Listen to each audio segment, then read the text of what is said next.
Hi, I'm Greg Bissonette. Welcome to V-Drums Lessons.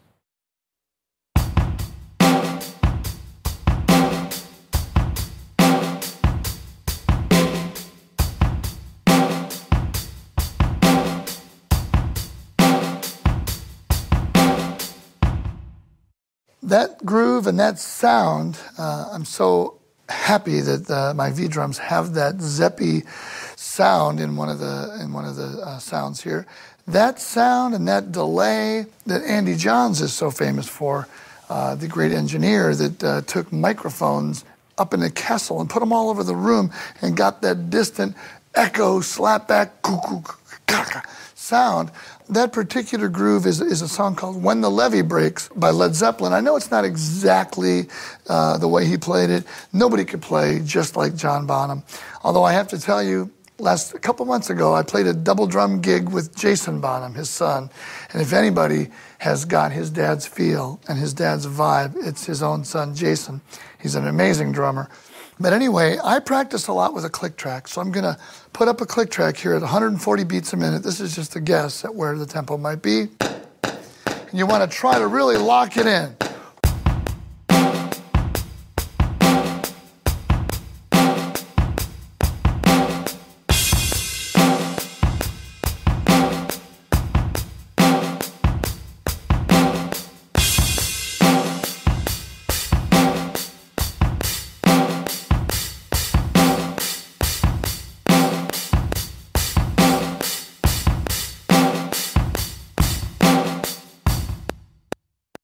Now, I'm just realizing something as I play. I'm actually used to going ba-ba, ba on my acoustic kit and hitting 2 kick drums.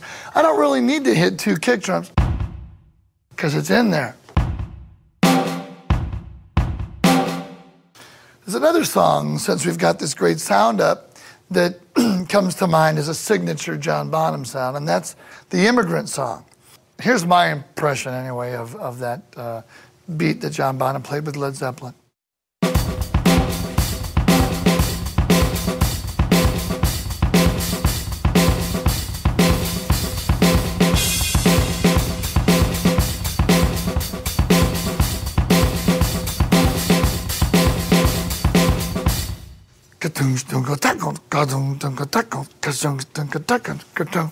And another one is Fool in the Rain. Many drummers have been inspired by Fool in the Rain. Jeff Porcaro, when he did the beat Rosanna, he said he was very inspired by John Bonham, Fool in the Rain. So the way that I understand it, I'm going to play it slow first.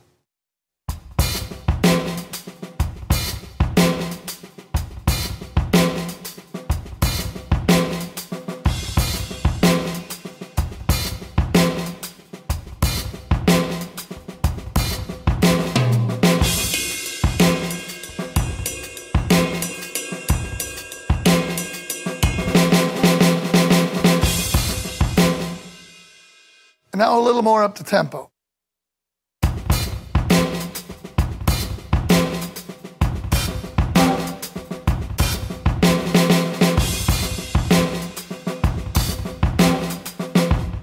Now, 2 things that I use anyway when I play shuffles, I use ghost notes on the snare drum that are really soft, and then the rim shot, you know, on the back beats. I use the shoulder tip technique a lot on the hi-hat.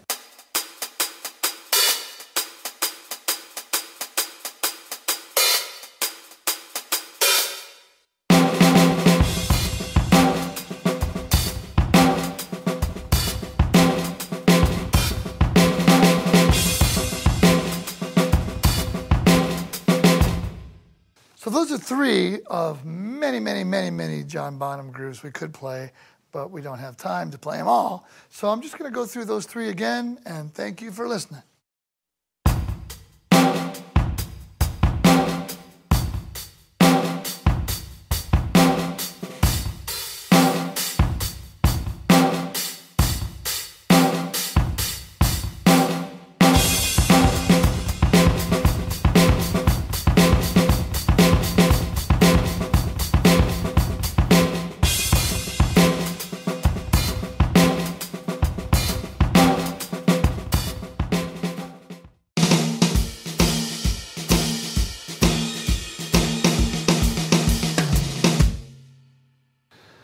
I'm Greg Bissonette. Welcome to V-Drums Lessons.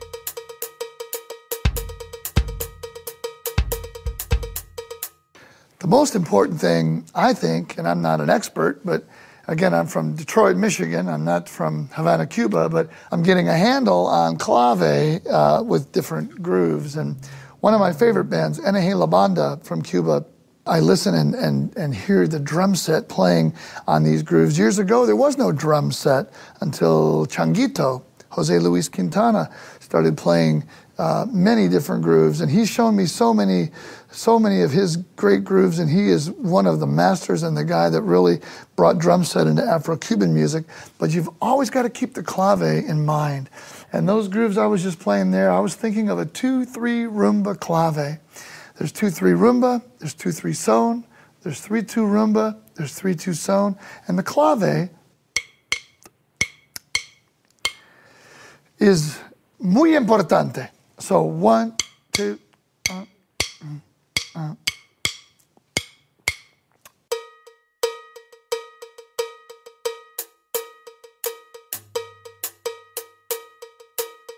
You might notice I'm playing a cowbell sound, but I'm playing on the rim of my tom-tom. Well, with the V-drums, you can put your tom-tom sound on the regular mesh head. You can put the cowbell or any sound you want on the rims or any of the instruments. You can interchange sounds and make your own custom setup, make it so it's specific to the grooves you're playing. You can put any of the sounds pretty much anywhere. So I'm going to play do kick goo kick it goo kick it goo kick it goo.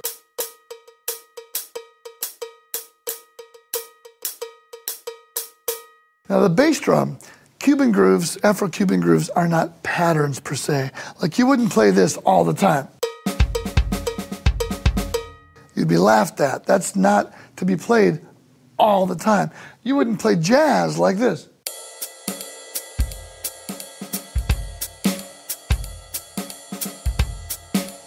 You don't play patterns when you play jazz. You don't play patterns, one-bar patterns, when you play Cuban music or linear funk grooves. Some songs you do play patterns, regular rock funk grooves.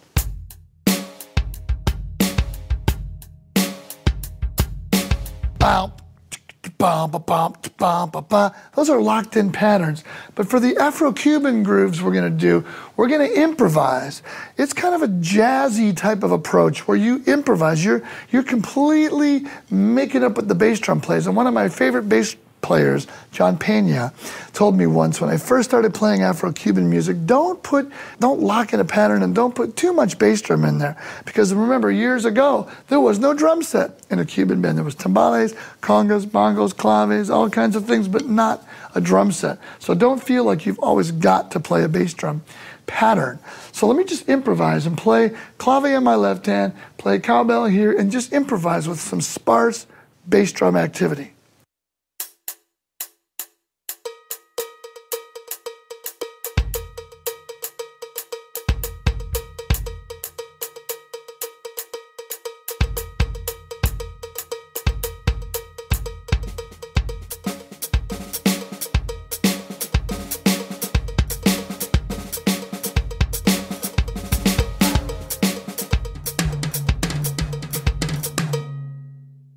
You could also, change and put your hi-hat, make it a cowbell or make it a jam block, and play clave with your left foot.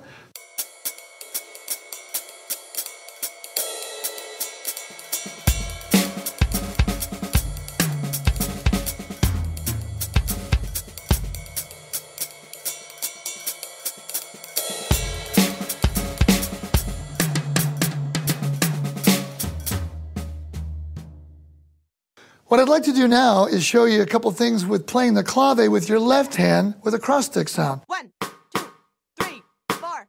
1, 2, 3, 4. Here's a little test. Turn it way down. 1, 2. See if you can play with that. 1, 2, 3, 4. 1, 2. Cascara. 1, 2, 3, 4. 1, 2, 3, 4. 1, 2, 3, 4. 1. It's good to play with the metronome soft because it makes you really have to hone in. My teacher as a kid had me play with a metronome, and he would put it across the room. It's one thing to follow a metronome, but it's another thing to play with a metronome. The louder you have it, the more you're going to follow it. I'll put it at a normal volume now. 1, 2, 3, Here's 3, 2, rumba, 2, 3. 4. 1, 2, 3, 4. 1, 2, 3, 4. 1, 2, 3, 4. 1, 2, 3, 4. 1, 2, 3, 4. 1, 2, 3, 4. 1, 2. You've probably heard a lot of Cuban bands start off with boom, boom, boom, boom, boom, and they answer ba, ba, ba, ba, ba. Everybody!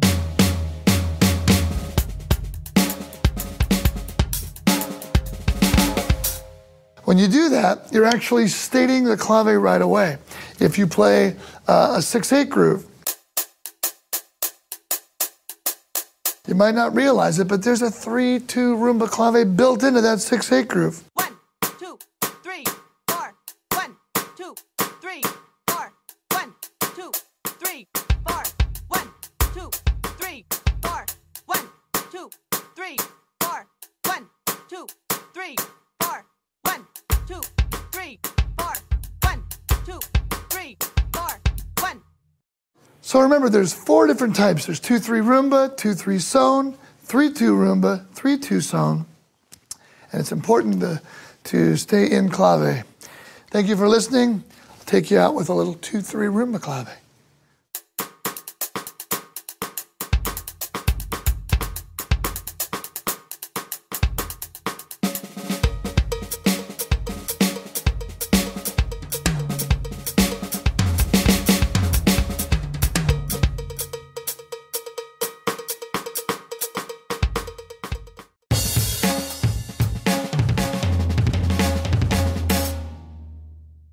Hi, I'm Steve Fisher, and welcome to V-Drums Lessons.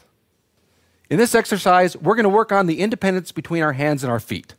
Now, unlike a traditional acoustic drum set format, we're going to take advantage of the V-Drum's unique capabilities to put different sounds on different pads. The idea is I'm going to play a traditional rock beat. Then what I'm going to do is change the sounds around on the pads and still try to play that same beat. Very simple, but yet very challenging. Check it out.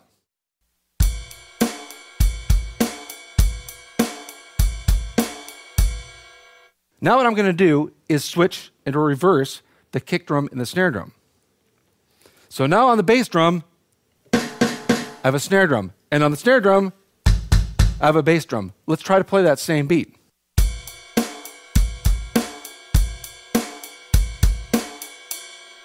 Now that's kind of fun to do. What's even more fun is let's take that to the next level where we incorporate that in drum fills.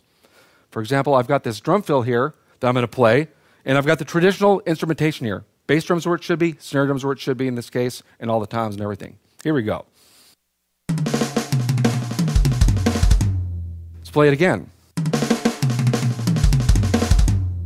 Okay, now we're going to go back to the kit where we reversed the snare drum and the bass drum.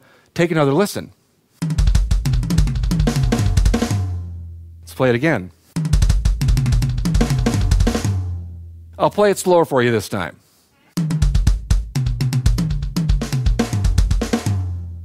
Play it again.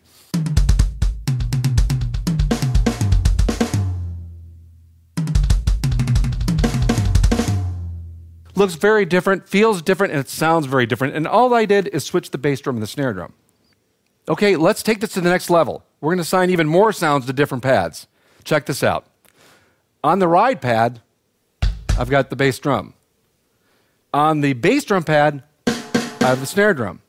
On the snare pad, I've got the ride cymbal. And on the rim of the snare pad, I have the bell.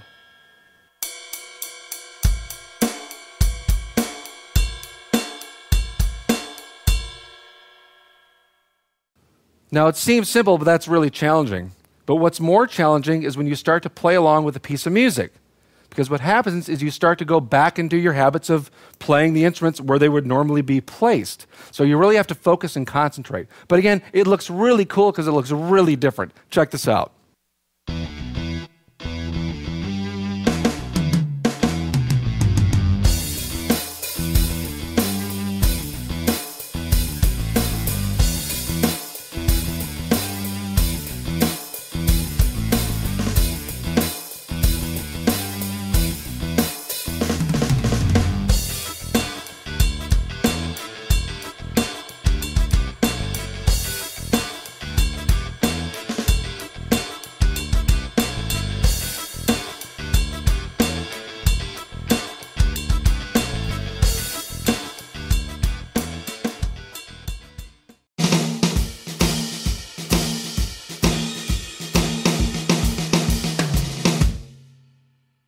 Hi, I'm Greg Bissonette. Welcome to V-Drums Lessons.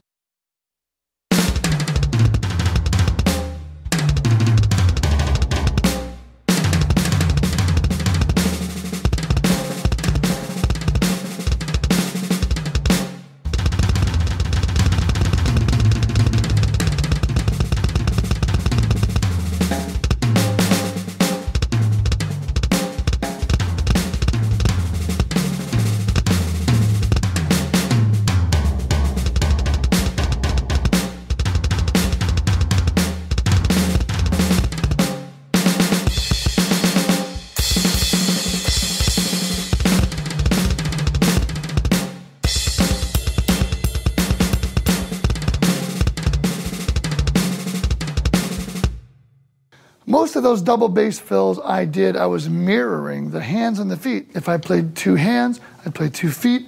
If I played four hands, 4 feet.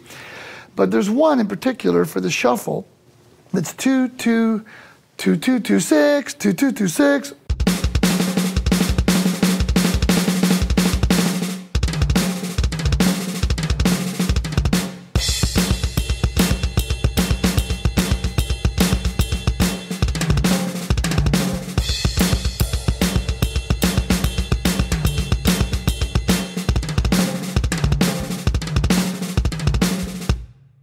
And there's one that I learned years ago from my good friend Vinny Colaiuta, one of my favorite drummers ever.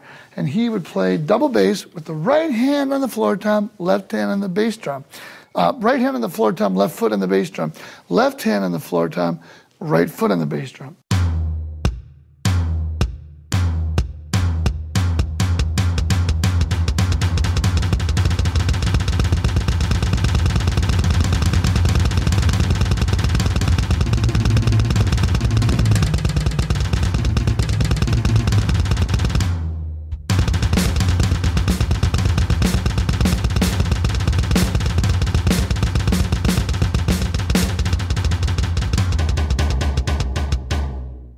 This particular lick is great for the ends of songs. Bow, thank you very much.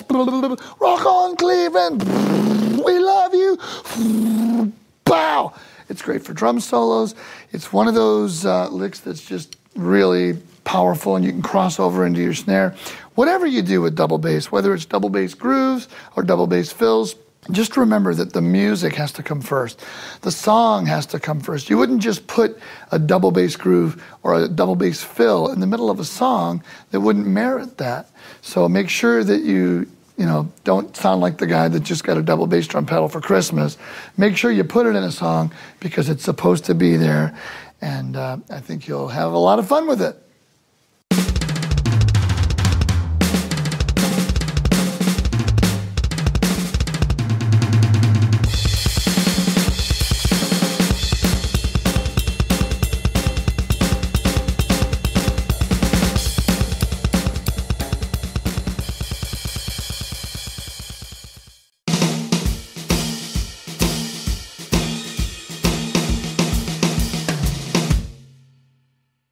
Hi, I'm Greg Bissonette. Welcome to V-Drums Lessons.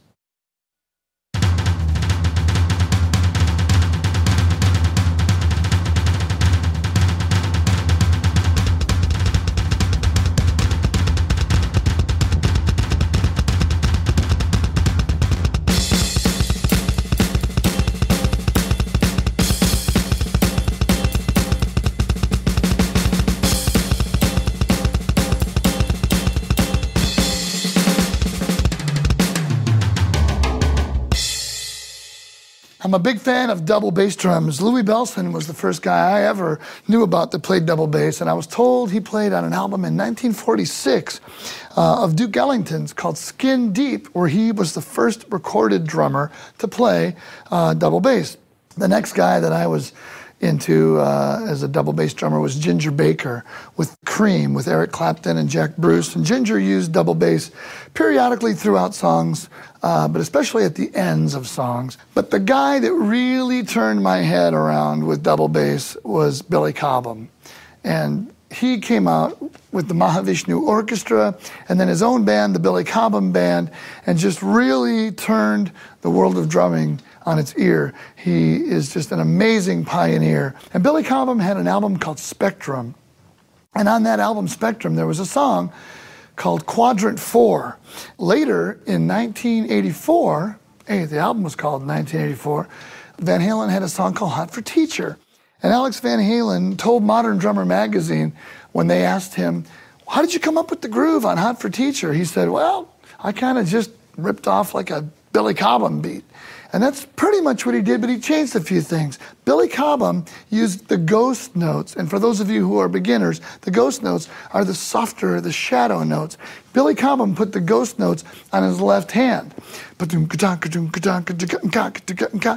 Alex Van Halen kept the left hand straight on 2 and 4, but put the ghost extra notes on the bell of the ride cymbal.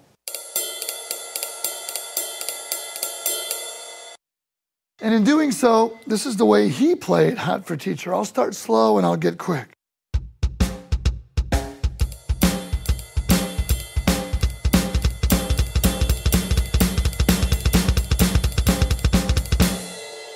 Billy Cobham's way was more like this. I'll start slow and get faster.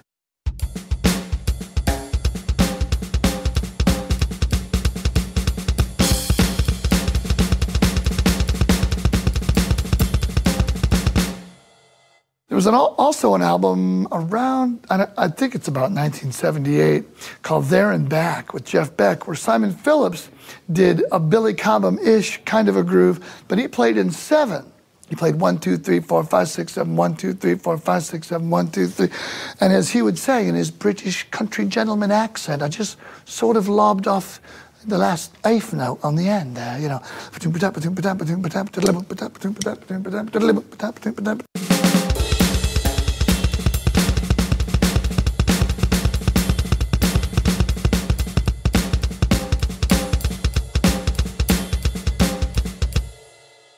But you know, when you're on your acoustic drum set and you want to go from playing a double bass, hard rock groove to playing a bebop groove or an Afro-cuban groove or a Motown beat or a funky beat, you've pretty much got to tune up your drums, take the pillow out, put the pillow in, cut the hole out, put a new head on, do a lot of jumping through hoops to get totally different drum sounds.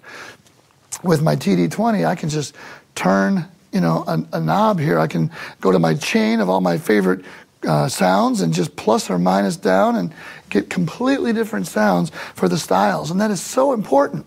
It's really important. If you were in the recording studio and you were doing someone's album, they would say in between every song, should we keep the same snare drum or should we put up don't you have a piccolo? Let's hear the piccolo on this one. Don't you have something with a lot of ring, tag?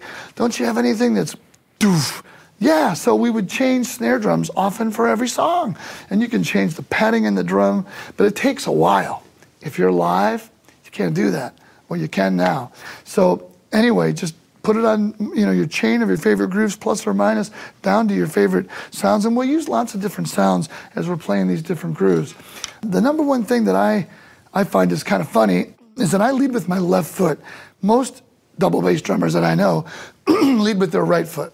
The reason I lead with my left foot is because for years as a kid, I'd play my hi-hat, and I still do, on all the eighth notes, 1 and 2 and 3 and 4 and.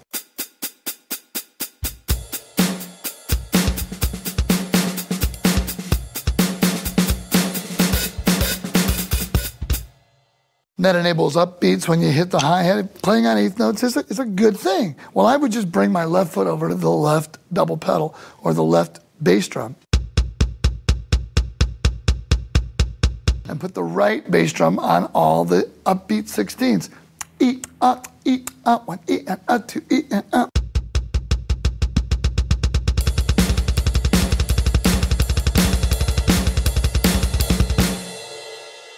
You know, about 2 weeks ago, I took a 2-hour lesson with my good friend Thomas Lang, who's a neighbor of mine. We got together and played double drums, and we were talking about different things. And I said, Thomas, you got to help me out here. Since I was 10, I've maxed out my speed with like I said, why do you think that is? And he looked over, he said, man, you're playing with mostly your leg. And I said, yeah, I do that for volume. He said, well, the bass drum, it's got a big sound, and you're gonna be able to get a lot of volume. Don't worry, play heel down. And he sat and did all these great exercises, heel down, and I'm starting to change over. Now you're seeing me kind of, heel up, heel down, doing a bunch of different stuff, but I'm starting to change over to heel down because I think I can get a lot faster speed out of playing heel down. So anyway, those grooves that I did were left foot lead. You can play right foot lead. Thomas plays both all the time. He's just ambidextrous that way. But anyway, pick one that works for you. And one of the greatest things you can do is play with a metronome. So on my module here, I'm going to hit this magical button. That's 129. Let's go 140.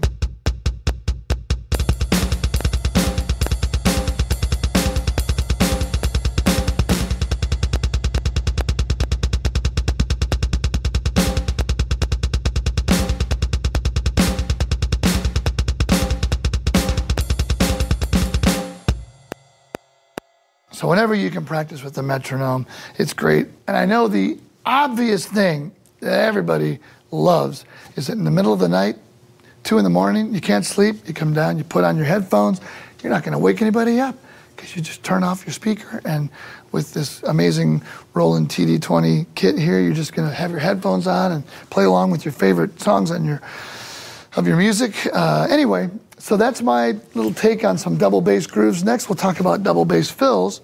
So thank you very much.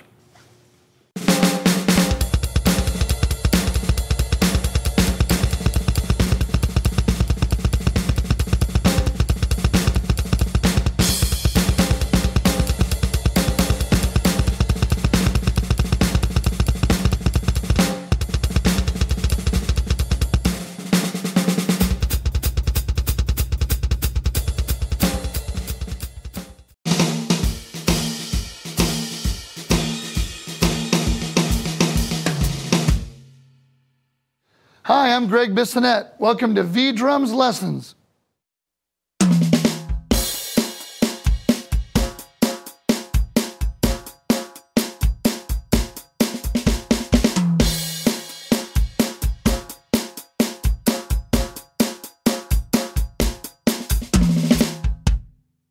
That was my version of a Motown beat, and the only reason I felt okay playing it is because I was born and raised in Detroit. Motown, for those of you listening from China, Japan, Australia, Russia, you might not know the hip slang of Motown. Comes from motor, the old car capital of the world, the auto industry, Motor City, Motown. Well, there was a label called Motown Records, and Gladys Knight and the Pips, the Temptations, Smokey Robinson and the Miracles, the Jackson 5, lots and lots of great bands. Diana Ross and the Supremes. Anyway, that 4 on the snare drum beat became very, very popular at a little house on Woodward Avenue in Detroit called Hitsville, USA. And you can drive by there, and there's a museum there now. It's amazing. They've got, in this basement of this house, back where I lived, unlike California, they had basements. You'd walk down in the basements to play your drums because it was surrounded by brick underground. Out here in California, there are garage bands because you don't have basements. So you play in the garage and all your neighbors complain and the police come and nothing past 10 o'clock. Anyway, Motown, in this basement of Hitsville, USA, 2 drummers, 1 bass player, a whole section of great piano players and revolving horn players and different people after a jazz gig would come in at 2 in the morning and they'd cut these songs from 2 in the morning till 6 in the morning, okay? So it was a revolving cast of characters depending on who got out in time. $10 an hour for playing boom, big hit songs that I can't sing right now because copyright infringement. Anyway, that 4 on the snare drum thing, ga, ga, ga, ga, ga, that became a very, very classic, identifiable part of the Motown groove.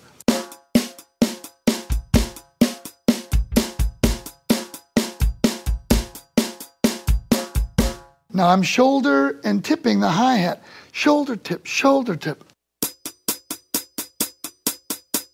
And I'm playing the bass drum on the offbeats.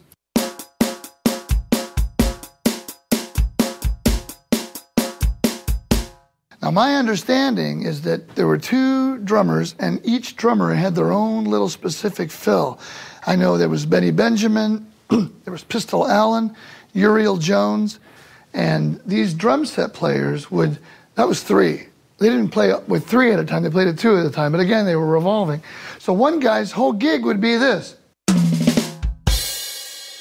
That was his shtick. And the other guy, I would say whose it was, but I'm not positive and I don't want to be wrong, but one other guy, they'd wink and they'd go, you got it, and his shtick would be, so it'd be,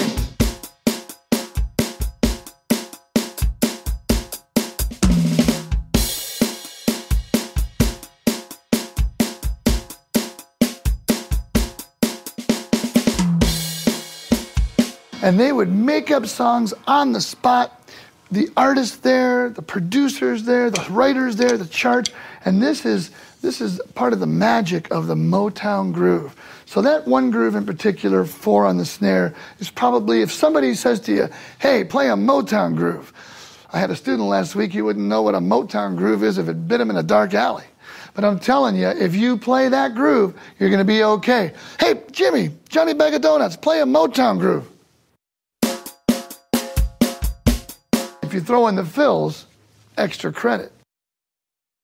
I think one of the best qualities you can have as a drummer is realizing that you're never going to have perfect time, and it's always going to be one of those things that you want to practice. Well, on my TD20 here, I'm going to push the F5 button, and there's a click track. I'm going to get my left hand on this 4 on the snare drum Motown groove to try to lock in with that click.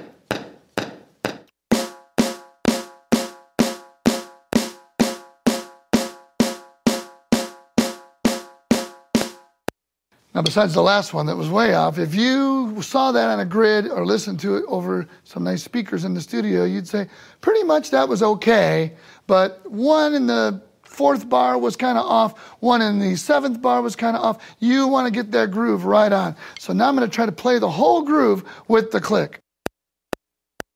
Oh, 1, 2.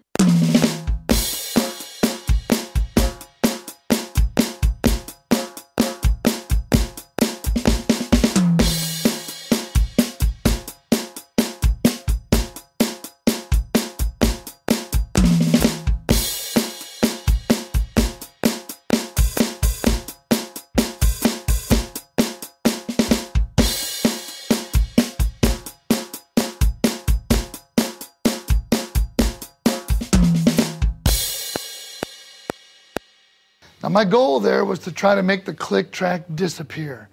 And some of the time I couldn't hear the click, which is a good thing. If you don't hear the click, that means you must be playing right on the click. Now, I also want to say how amazing it is to me that with the V drums here, we can just call up any sound that just seems appropriate for the style. And that snare drum sound, that tom-tom sound, kind of like an old jazz kit from the 60s. Tuned kind of high, and that bass drum sound really seems to work for me for this Motown style. So practice with your click track, try some of the different sounds, and have fun with this Motown groove. I want to talk for just a second about the rhythm coach. If you're serious about wanting to get your groove dead on with the click and really practicing with a click track, this rhythm coach is the best tool out there. I use this, I have one of these at home, and I use it and I take it with me to clinics. I've used it with students. It is going to tell it to you straight ahead just like it is. You're off by this much, you're not doing this. You've got to play with the click. It's 2010, and if you don't have it down playing with a click track, in 2010, so many, 99.9% of the recording sessions I do are with a click track. You could be the greatest drummer in the world and the greatest stylistic drummer in the world, but unless you can play all those styles dead on with a click track, in other words, make the click track disappear, you're not going to be called to play on recording sessions. So in many tours, you're using a click track too, in musicals and theaters and all kinds of different situations. So the rhythm coach is your best bet. Get one and start practicing with it pronto.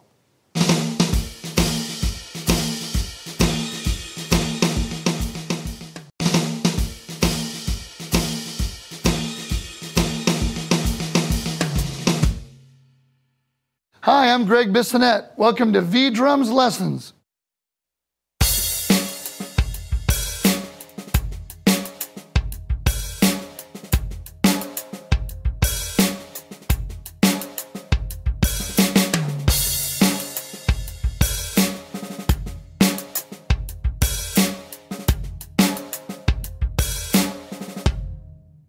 Well, that groove was a funk groove, but it's a groove that I learned years ago listening to one of my favorite drummers, Steve Gadd. And Steve Gadd had that military 5-stroke roll, right, right, left, right, kind of a fill worked into the beat. But he also had the snare drum on 1E and ah. Instead of 1, 2, he had 1E, ah, 2E, a 3 and 4. 1E and a 2E, and a 3 and 4. And his fills into the hi-hat. That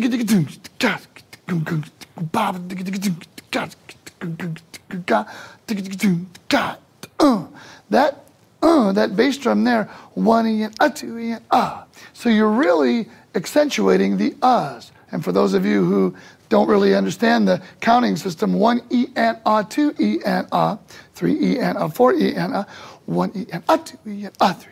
4, 1E and a 2E and ah. So I'll play that groove again.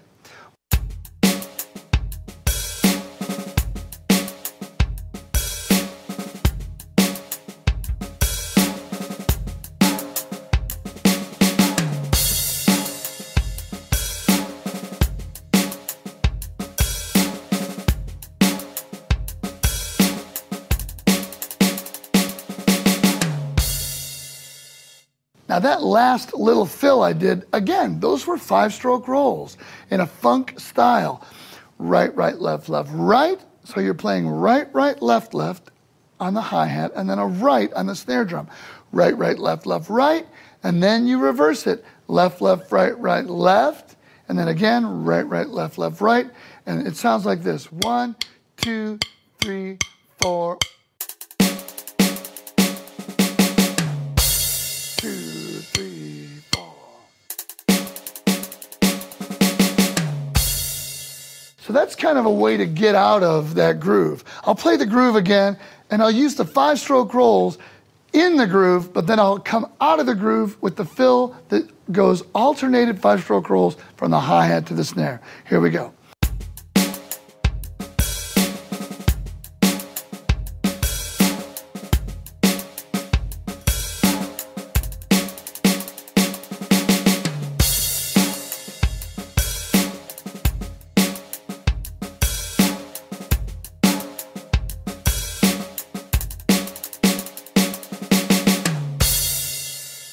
And the last thing I'd like to say on this funk lesson here is that you don't always have to play your 5-stroke rolls into the hi-hat. You can play your right hand on the hi-hat, left hand on the snare.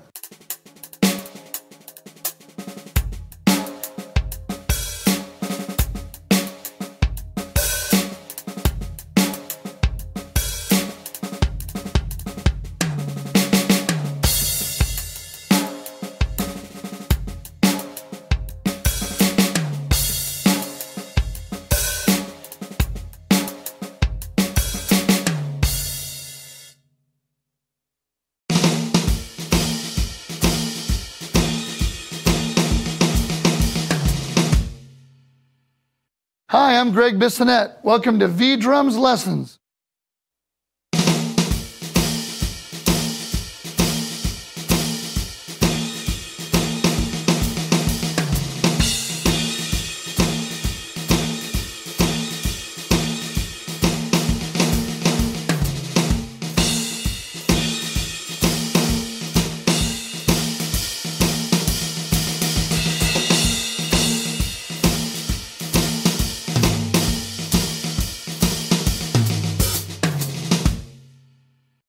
Well, I'm from Detroit, but I always wanted to be from Austin, Texas.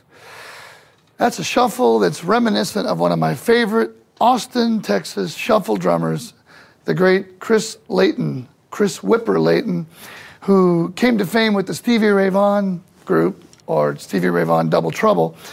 That guy can play a shuffle. And one of the things that really hit me first about watching Chris play a shuffle, a Texas shuffle as they call it, is that both hands were in unison. And they weren't just playing da da da da da da da da in unison. They were playing an accent scheme that went tip of the cymbal, tip of the stick on the cymbal, shoulder of the stick on the cymbal for accents. Tip, tip, shoulder, tip, tip, tip, shoulder. And by shoulder, for those of you who are beginners, I mean this part of the stick right here, not the tip of the stick, not the butt of the stick, but the shoulder of the stick right here. And you slap the part of the cymbal that kind of bows out. You slap that bowed part with the shoulder. So you get a tip, tip, shoulder, tip, tip, tip, shoulder. And that would sound like this.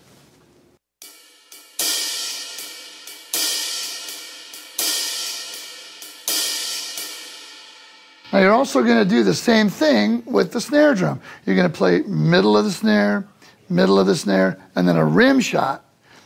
Da, da, da, da, da, da, da.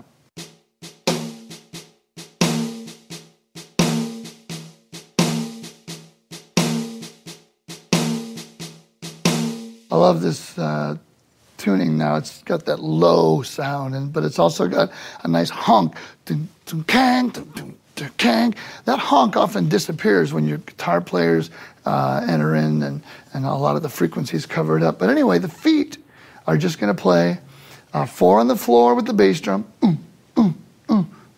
and 2 and 4 with the hi-hat.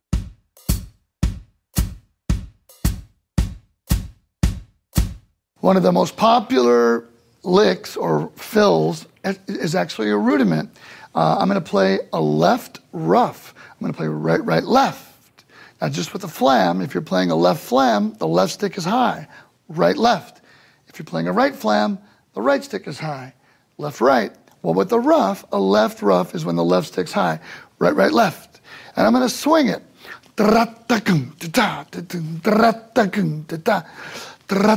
So right, right, left, left, and then we're into the groove.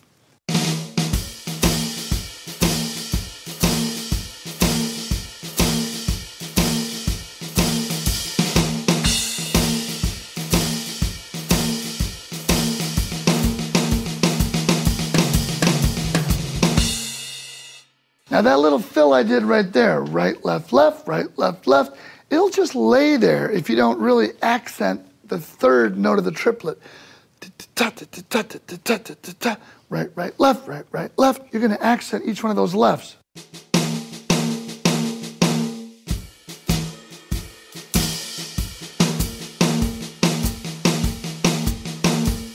And the last thing I did was I played a left flam on the last triplet. Dee da tra, dee da tra, right, left, and then a right, left, left flam.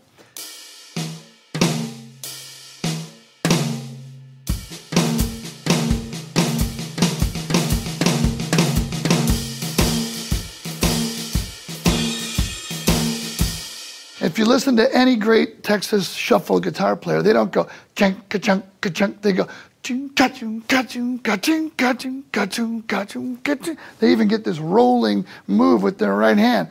That's what you're trying to emulate on the drums. Your fills should have a roll to them. Hence the name Roland. That's why we're talking rolls here, Roland.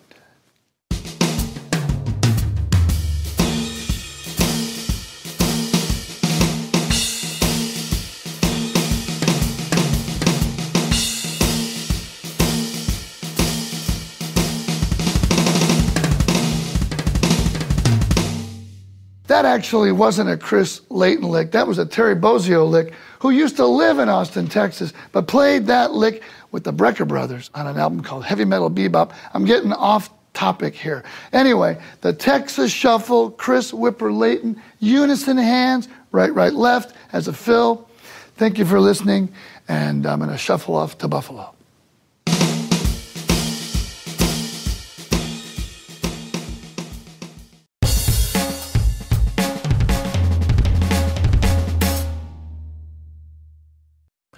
I'm Mike Snyder, and welcome to V-Drum Lessons. Here's a quick tip that involves a sticking. It's an open 5-stroke roll. Right, left, left, right, right, left, right, right, left, left. You'll notice that it alternates. That's important because you can take the single or the beginning of each of the side of the pattern and move it around to the drum set.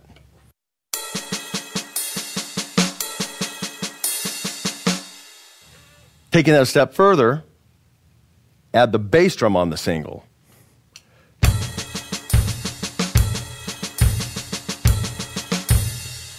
When you play it fast, it's super impressive.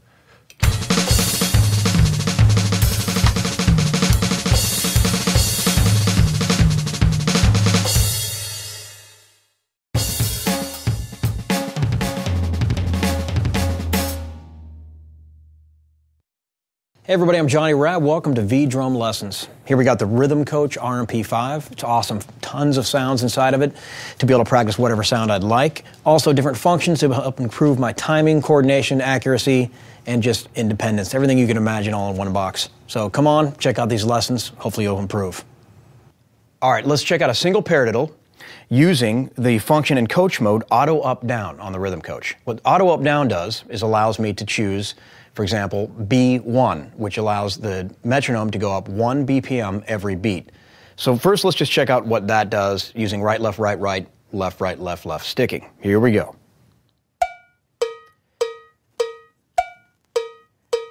So I'm going to play paradiddles.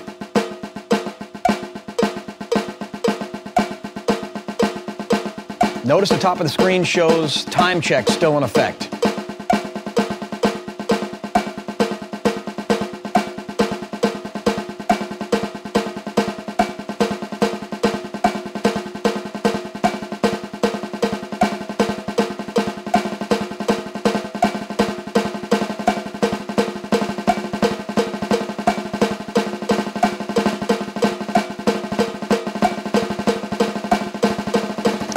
Now when I get to the top speed, I can then press the minus value button and it'll decrease the metronome, going back down, which is going to cycle back down to the beginning. So I can set the starting point and ending point and use the range of tempos I want to work on. So it'll keep cycling.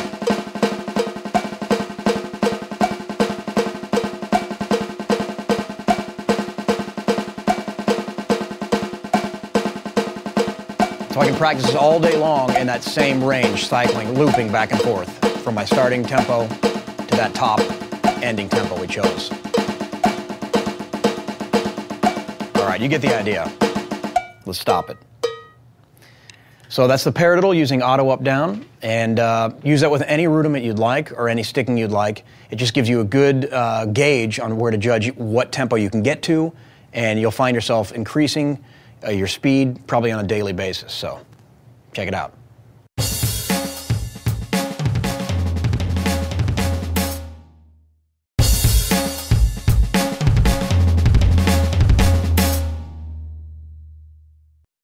I'm Mike Snyder, and welcome to V-Drum Lessons. Here's another quick tip. There's a performance technique on the hi-hat called push-pull. It involves playing the accented quarter note on the edge of the hi-hat with the shank of the drumstick, and then changing the color for the upbeat eighth notes using the tip on the bow. You notice there's a little bit of a wrist motion here. Now, because Roland's hi-hat is incredibly expressive, you can really hear this color difference within a groove.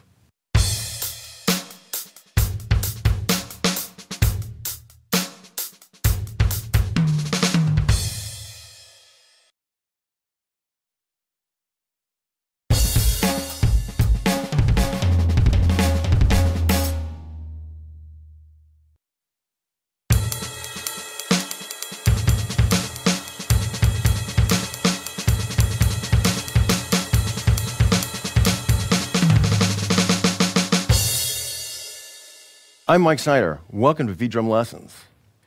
Here's a quick tip. Use accents on the hi-hat to change up the feel of the groove you're playing. If you play it without accents, it's pretty sterile. If you accent the quarter note,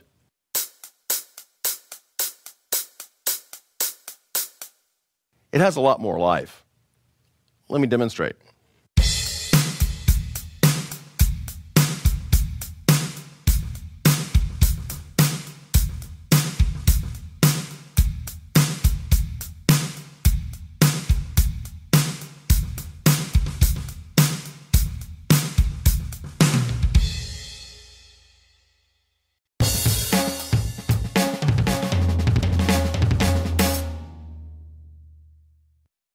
Hey everybody, I'm Johnny Rabb. Welcome to V-Drum Lessons. Here we got the Rhythm Coach RMP5. It's awesome. Tons of sounds inside of it to be able to practice whatever sound I'd like. Also different functions to help improve my timing, coordination, accuracy, and just independence. Everything you can imagine all in one box. So come on, check out these lessons. Hopefully you'll improve.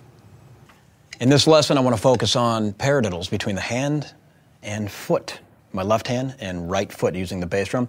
I'm still this miniature little kit setup, and I've changed the sounds. I got a ride cymbal here now.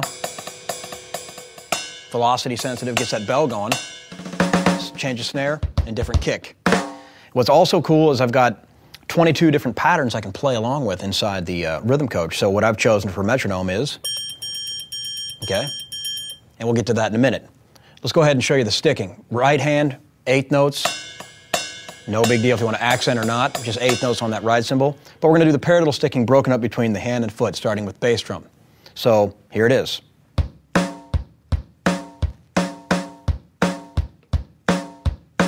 Okay, so you guys get the idea? Foot, left, left, left. All right, let's add in that ride cymbal. 1E and a 2E and a 3E and a 4E and a, okay. Now let's add that fancy pattern. 1, 2, 3, 4.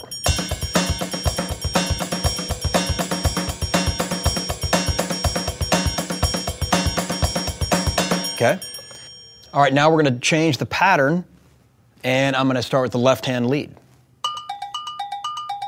1, 2, 3, 4.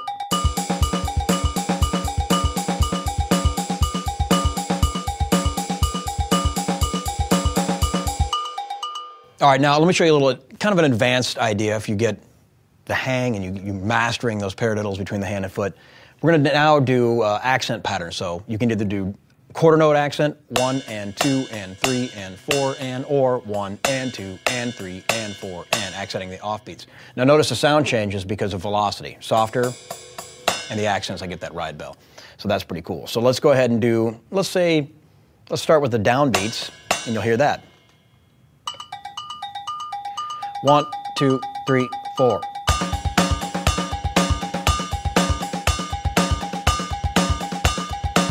Offbeats.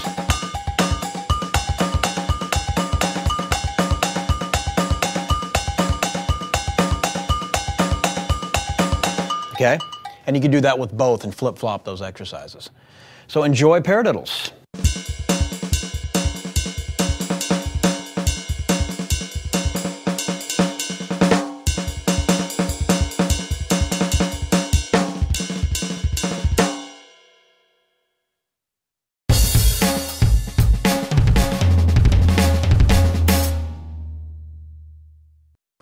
I'm Mike Snyder, and welcome to V-Drum Lessons.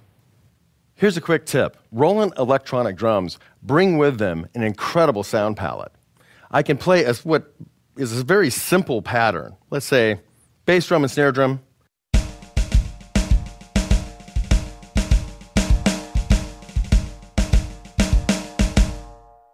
It doesn't sound like anything very special, but I'm just going to change the sounds and play the exact same pattern to some percussion sounds.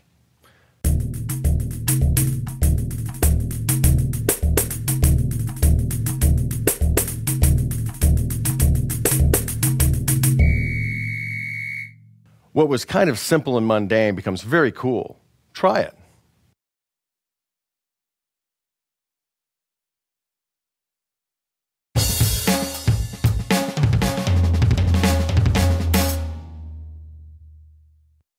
Hello, I'm Brad Dutz, and welcome to the V-Drum Lessons. There are many sounds inside the HandSonic, and I'll show you several different techniques to use to bring out the different sounds inside the HandSonic. By playing on the edge or the middle, by by playing with one finger, two fingers, three. It'll all musically transfer to the electronic instrument.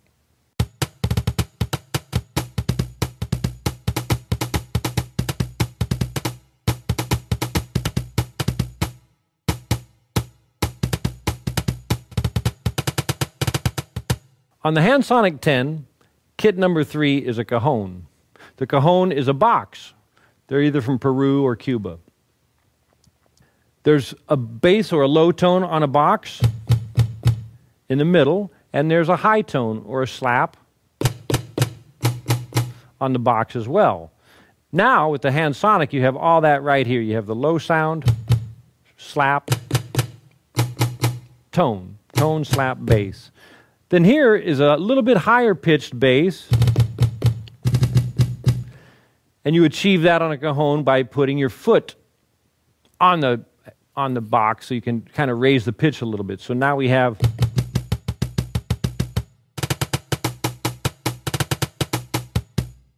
the cajon, kit number 3.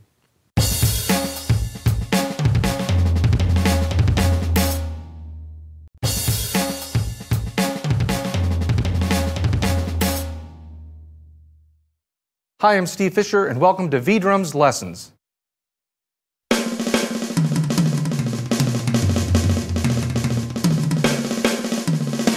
That's a great example of triplets that's been done with an alternate sticking. That's how you can get those cool rhythms. Now, it's pretty simple. When you break it down, it's really just triplets. And we know triplets is triplet, triplet, triplet, triplet. Just single strokes right, left.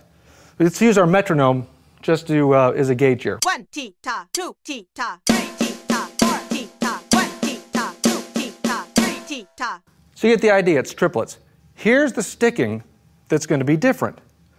It's right, left, left, right, right, left, right. Again, even slower. Right, left, left, right, right, left, right. Right, left, left, right, right, left, right, left, left, right, right, left, right. Let's use the metronome.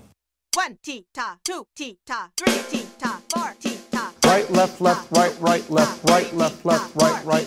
1 ti-ta, 2 ti-ta, 3 ti-ta, 4 ti-ta, 1 ti-ta, 2 ti-ta, 3 ti-ta, 4 ti-ta, 1 ti. Of course, as you start to speed it up, you get comfortable. It sounds just like your triplets do, but of course you're using different sticking.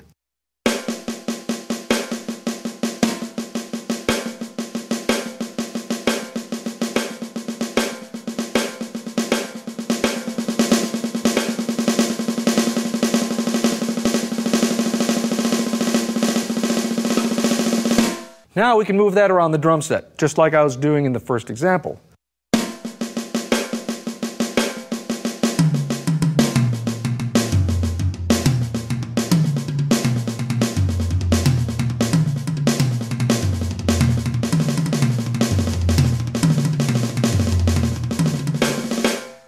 Another variation of the double stroke is instead of having right, left, bass drum, we're going to have a double stroke just with the right hand, like this.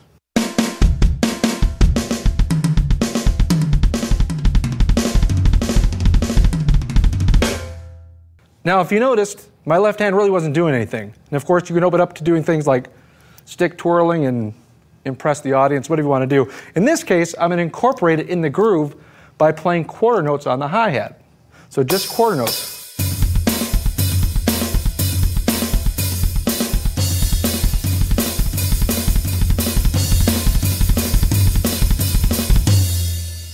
So you get the idea. It's a lot of fun and very effective.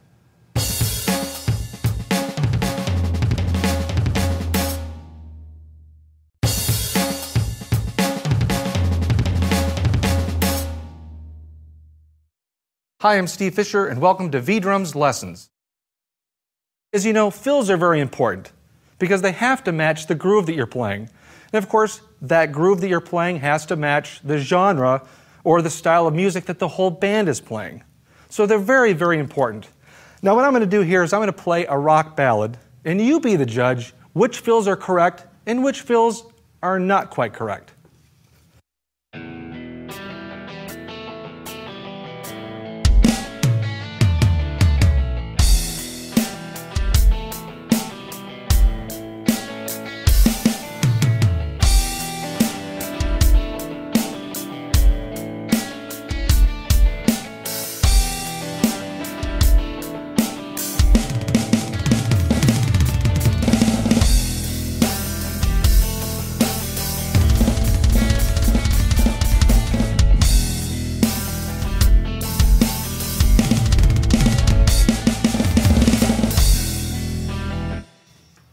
You be the judge. What's right? What's wrong?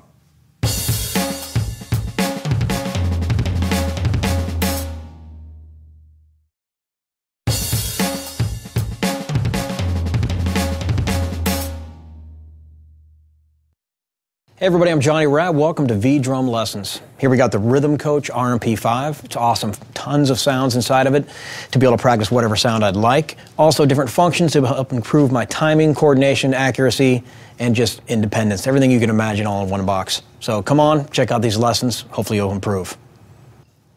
In this lesson, we're going to use a single stroke roll, but as 16th notes. And I want to explore the different accents that happen within a bar of 4/4. So the way I look at it is we have 4 sets of 16th notes. We have 1 E and a, 2 E and a, 3 E and a, 4 E and a. So I want to accent the quarter note on the first example of each 16th note. So for example, it's going to be like this. Let's go ahead and start the metronome. 1, 2, 3, 4.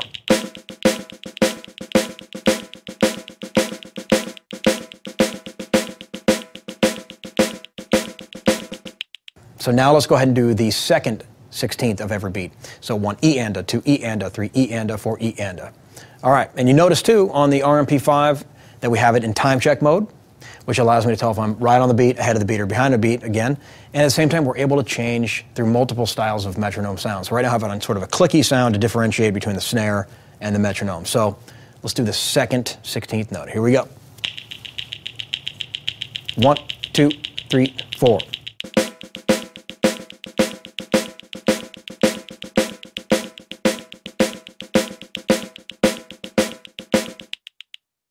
All right, now let's go ahead and move forward and do the and, which is a pretty cool one. And this also makes a great train beat, by the way, in Nashville.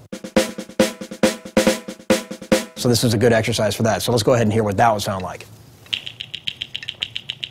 1, 2, 3, 4.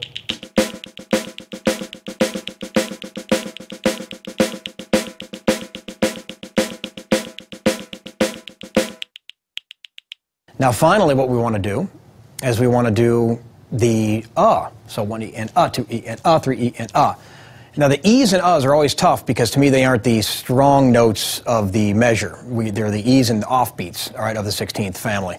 So this is going to be pretty fun. Let's try the Here we go. 1, 2, 3, 4.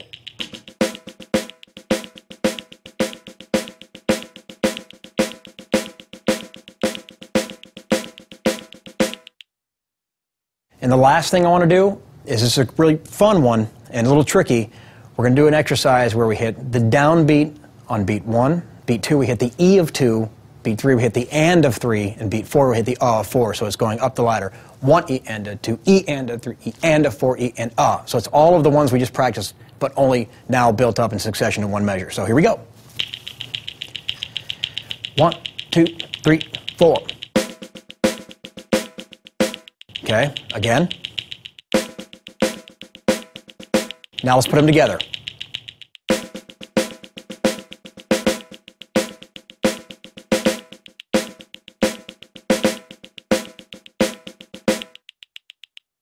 So you can see, if you make the accents work for you, they're a lot of fun and they make your music sound a lot different. So remember, dynamics, accents add a ton to your playing.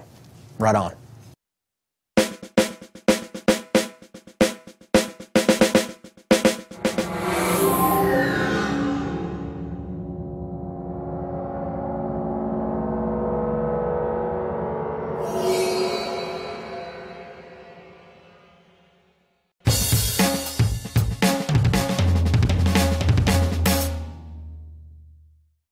Hi, I'm Steve Fisher, and welcome to V-Drums Lessons.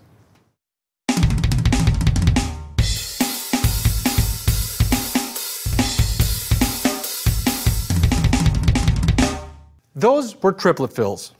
Of course, you can use them as fills, and they're based off of triplets, but they're also very useful in the context of a solo to make it very exciting. Now, here's the thing with what I just played. It's very simple, and I'm going to break it down for you. Sticking is simply this. It's, again, based off of triplets. Right, left, bass drum. Right, left, bass drum. And they're played in triplets. Let's use the voice metronome in our module to help us with the triplets. 1, 2, Here we go.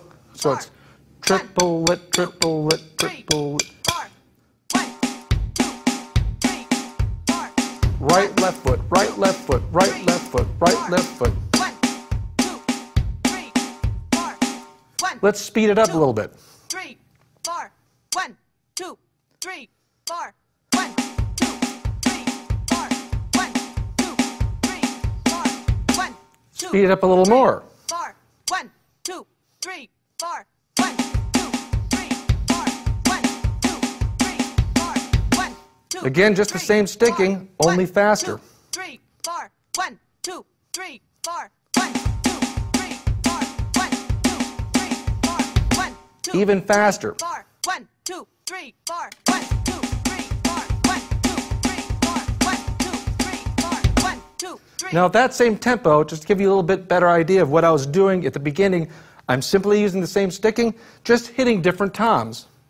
1, 2, 3, 4, 1, 2, 3, 4, 1, 2, 3, 4, 1, 2, 3, 4, 1, 2, 3, 4, 1, 2, 3, 4, 1, 2, 3, 4, 1, 2, 3, 4, 1, 2. Again, a little faster. 1, 2, 3, 4, 1, 2, 3, 4, 1, 2, 3, 4, 1, 2, 3, 4, 1, 2, 3, 4, 1, 2, 3, 4, 1, 2, 3, 4, 1, 2, 3. Let's do it faster, just for fun. Just because we're on V Drums lessons. Haha. 3, 4, 1, 2, 3, 4, 1, 2, 3, 4, 1, 2, 3, 4, 1, 2, 3, 4, 1, 2, 3, 4, 1, 2, 3. Now let's apply what we've learned and put it in the context of a groove.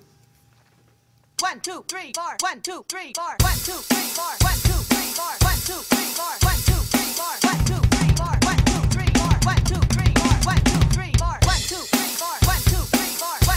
1, 2, 3, 4, 1, 2, 3, 4, 1, 2, 3, 4, 1, 2, 3, 4, 1, 2, 3. Get the idea. A lot of fun to play, and you'll impress all your friends too.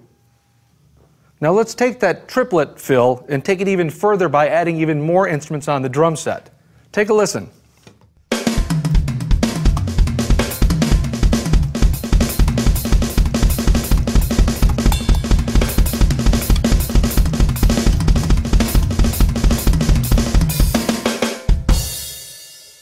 A lot of fun.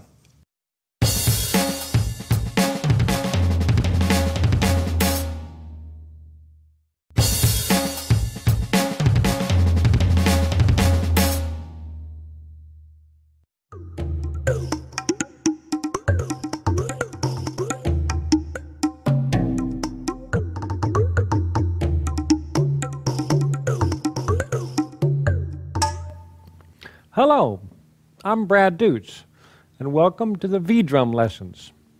This is the HandSonic 15. There's 15 pads right here at your fingertips. 5 small here, 5 small here, then 5 bigger ones in the middle. A ribbon controller you can slide on with your left hand, or ribbon controller on the right side. Then the D-beam controller, it's like a light beam. You can break and trigger a sound there. I would like to show you a few different exercises and patterns I like to work on my HandSonic to build strength in both hands. And since I have 15 pads right here close together, I can start spreading the patterns around the pads to create different grooves and sounds. I'll be referring to finger 1, 2, and 3 that way. Thumb's usually separate. I'll do some other things with my thumb as well, but just as pointing, 1, 2, and 3, those are my fingers. Sometimes I'll even use 4 as a small finger. Another nice combination to get 6 or 3 is going from the outside, 3, 2, 1, 3, 2, 1.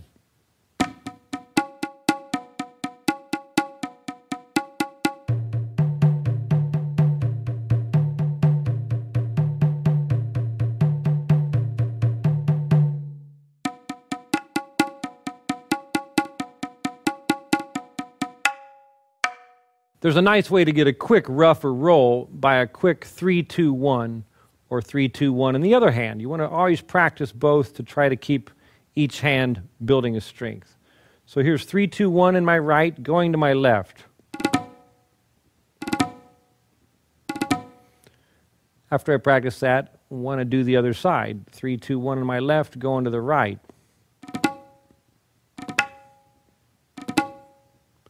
And again, with the HandSonic, we can change that by being on the edge.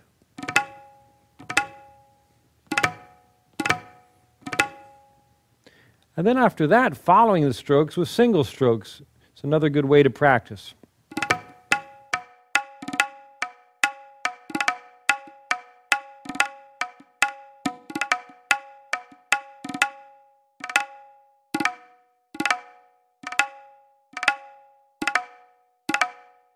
Another very common drum stroke or finger stroke, you could do a paradiddle, which is left, right, left, left, right, left, right, right. Now on the HandSonic, I like to do first finger, left, right, and then coming back, the left hand is going to be 2 and 3 together. And then coming back to the right side, 2 and 3 together. So we go left, right, left, left, right, left, right, right. Again. First, 2, 2, first, 2, 2. So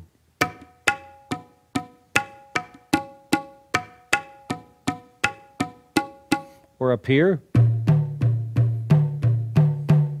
Also spreading your fingers apart.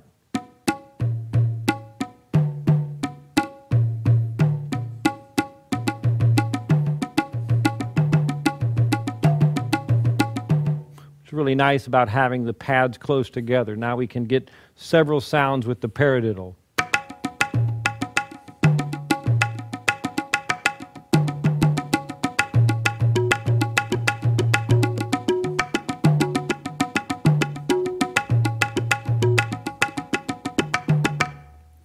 That's just by spreading the paradiddle around to different pads, you can come up with different grooves.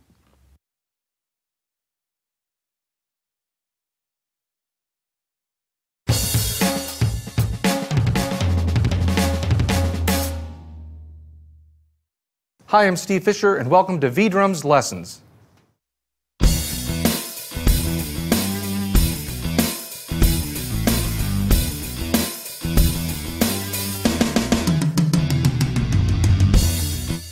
Today we're going to talk about drum fills. Drum fills are very important. Not only are they fun to play, but they serve a musical purpose in the fact that they divide up different sections of music. They divide up the phrases, if you will. A lot of phrases end up being at the 4th bar, the 8th bar, 12th, 16th, etc. So again, what they help do is divide up those phrases. What I'm going to teach you today is just some basic drum fills that you can use in a wide variety of different music styles.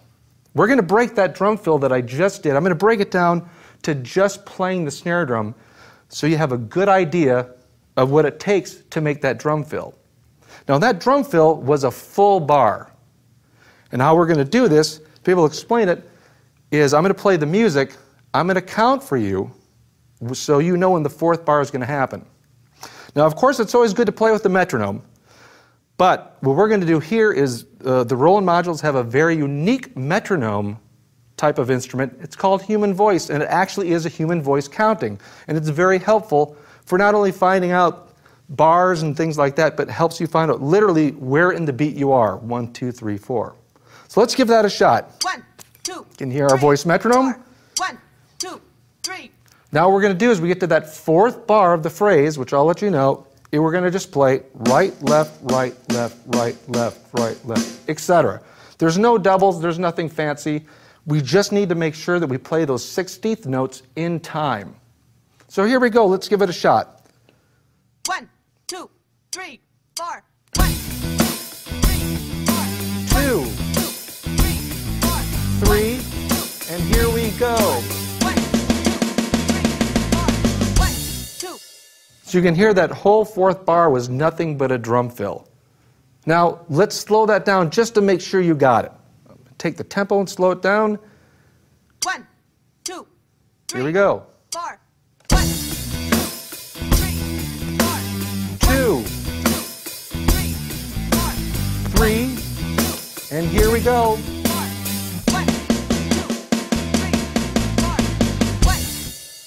We're going to take it to the next step.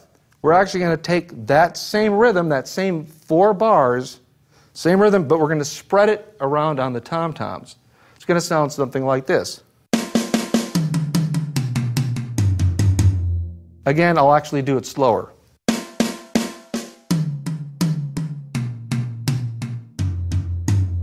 So it's 4 notes on each drum. I'll play it with the metronome so you can also hear it. 1,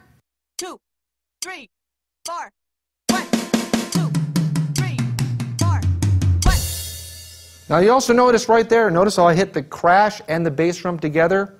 That basically is signaling the beginning of the next phrase. And it's very typical at the end of a drum fill to actually hit the bass drum and the cymbal together. So here we go, we're going to play it with the music at that slow tempo. 1, 2, 3, 4. 1, 2, 3, 4. 2, 3, and here we go. 1, 2, 3, 4. 1, 2. You get the idea. Let's speed it up. 1, 2, 3, 4. 1, 2, 3, 4. 1, 2, 3, 4. 1, 2, 3, 4. 1, 2. Pretty cool, huh? Here's another variation of that we can do, which is shorten the fill. Now, as you know before, we played the fill for 4 beats. 1, 2, 3, 4. Now we're going to do it in just 2 beats. 1, 2, 3, 4. 1, Here we go with the music. 1, 2, 3, 4. 1, 2, 3, 4. 1, 2, 3, 4. 1, 2, 3, 4. 1, 2. 3, 4. 1, 2. Get the idea. Let's do the same thing except with the tom-toms. Instead of 4 times on each tom, we're going to do 2 beats on each tom. 1, 2, 3. Here we go, and I'll just do the fill. 2, 3, 4. 1, 2, 3, 4. 1, 2, 3, 4. 1, 2. That's how it goes. Let's do it with the music. 1, 2, 3, 4. 1, 2, 3, 4. 1, 2, 3, 4. 1, 2, 3, 4. 1, 2, 3, 4. 1. Pretty cool. A nice variation. Let's say we want something shorter. We can do just 1 beat. Give you an example of that with the click. 1, 2, 3. 4. 1, That's all you have to do. Just beat 4. 1, 2, 3, 4. 1. If you want to change that up, again, do it on the toms, but now it's only 1 stroke on each tom. 1, 2, 3, 4. 1, 2. See how that works. Let's try it with the music. 1, 2, 3, 4. 1, 2, 3, 4. 1, 2, 3, 4. 1, 2, 3, 4. 1, 2, 3. 4. 1. So there again, very simply done. You can do fills, whether it's 4 bars, 2 bars, 1 bar. Nonetheless, though, you come off the end of that phrase and you're ready to start the next one.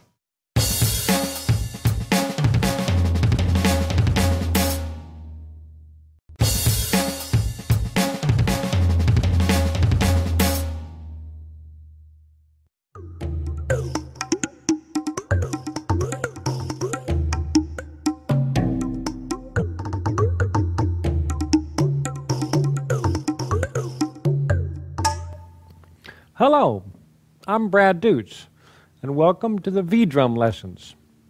This is the HandSonic 15. There's 15 pads right here at your fingertips. 5 small here, 5 small here, then 5 bigger ones in the middle. A ribbon controller you can slide on with your left hand, or ribbon controller on the right side. Then the D-beam controller, it's like a light beam. Can break and trigger a sound there. I would like to show you a few different exercises and patterns I like to work on my HandSonic to build strength in both hands. And since I have 15 pads right here close together, I can start spreading the patterns around the pads to create different grooves and sounds.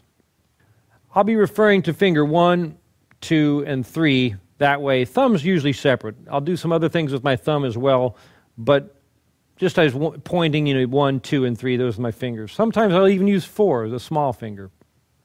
The first one I like to use is keeping 2 and 3 together. So on the left side, for instance, 1, 2, 1, 1, 2, 1, 1, 2, 1, 1, 2. Right side, 1, 2, 1, 1, 2, 1, 1. 1, 2, 1, and a 3 grouping. 1, 2, 1, 2, 3, 1, 2, 3. Going back and forth now.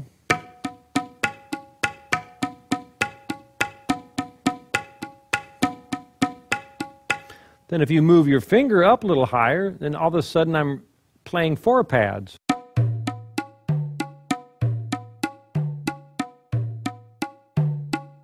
Another pattern I use a lot is a 4 grouping, going 3, 2, 1, 2, 3, 2, 1, 2.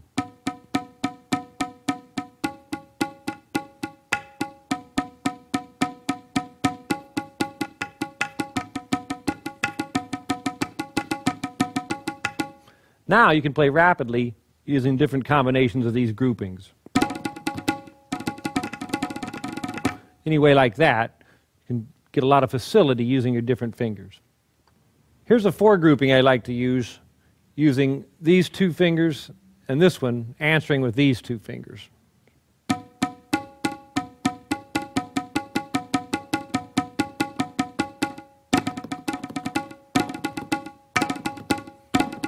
And if we play on the edge,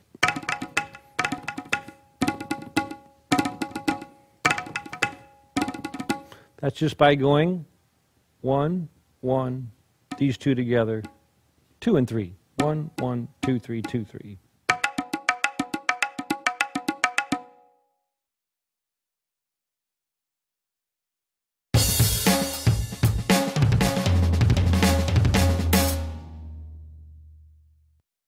Hey everybody, I'm Johnny Ratt. Welcome to V-Drum Lessons. Here we got the Rhythm Coach RMP5. It's awesome. Tons of sounds inside of it to be able to practice whatever sound I'd like. Also different functions to help improve my timing, coordination, accuracy, and just independence. Everything you can imagine all in one box. So come on, check out these lessons. Hopefully you'll improve. All right, we're back. And in this lesson, we're going to utilize something that's right in the Roland RMP5, which is an exercise called Rhythmic Notes. It has 3 different levels to choose from. We're going to start with the first one that starts at half notes and then goes up the ladder rhythmically up to 16th notes and back down. So let's check that one out real quick. And this is really cool for your accuracy. And you notice once again, the trusty time check feature is right there and working. 1, 2, half notes.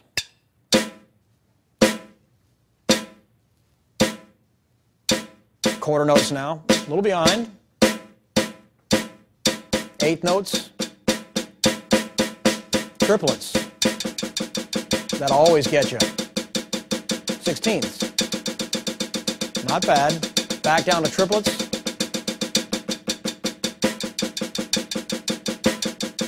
8th notes. Wow, a little off there.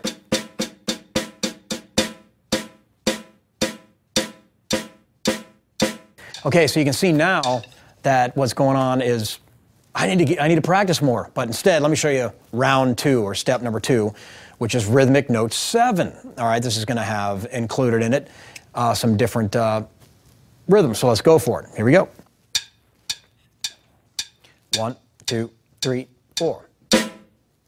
Half notes again. Nice. Quarter notes. Quarter note triplet, I think. Wow, that's a new one. 8th notes, 8th note triplets, 16ths, and then 6s.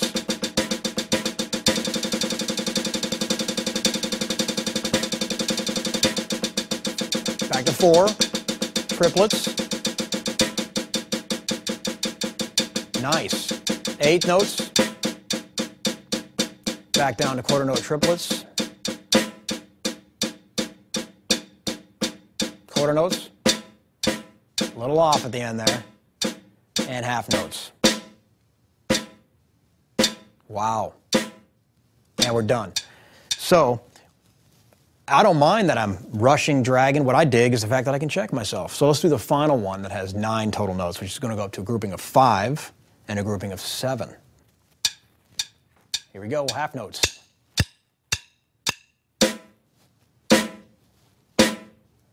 Quarter note. Keep an eye on that thing, see how good I'm doing on time check. Quarter note triplets. 8th notes. Those transitions are important. 8th note triplets.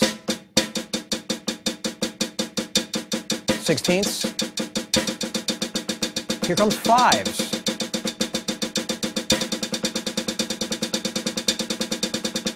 sixes, sevens, sixes, 5, 4, 3, 2, 8 notes, quarter note triplets, quarter notes, and then finally back down to half notes where we started. And that's it. So I'm going to get better the more I do it. You're going to get better the more you do it. But that's something to check out. And those transitions are the thing that's really, really something to be careful of when you're playing. And it creates you some nice rhythms. So have fun.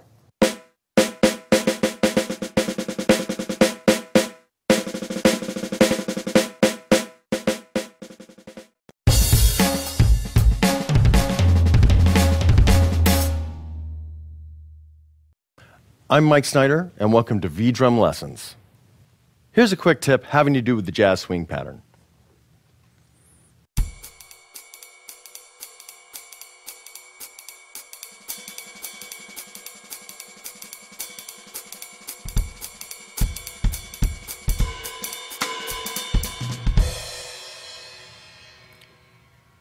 It's the left-hand chatter on the snare drum. It propels the music forward. Let me break it down for you. The basic ride pattern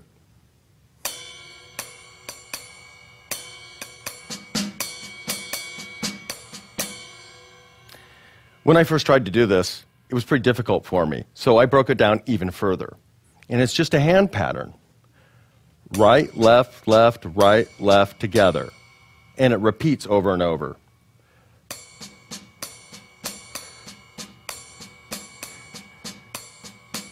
And gradually, as you speed it up, it sounds more like a recognizable jazz pattern.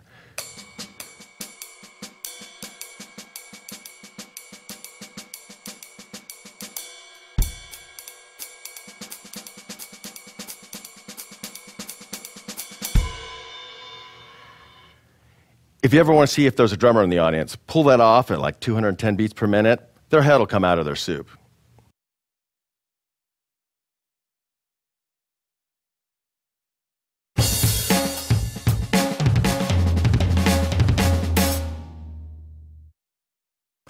I'm Mike Snyder, and welcome to V-Drum Lessons.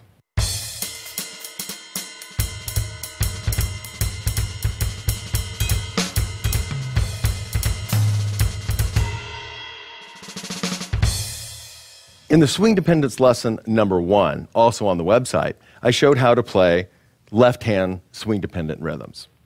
Now I'm going to show you how to use the kick and the ride cymbal to play those rhythms.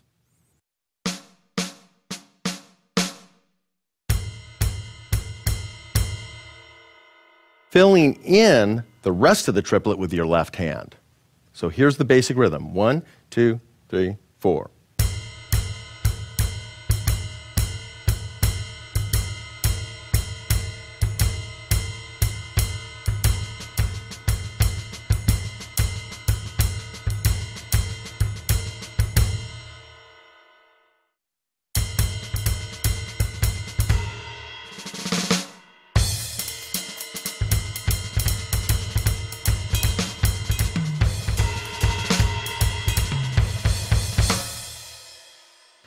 I was able to kick a lot of different accents and syncopations without ever breaking the flow of the groove.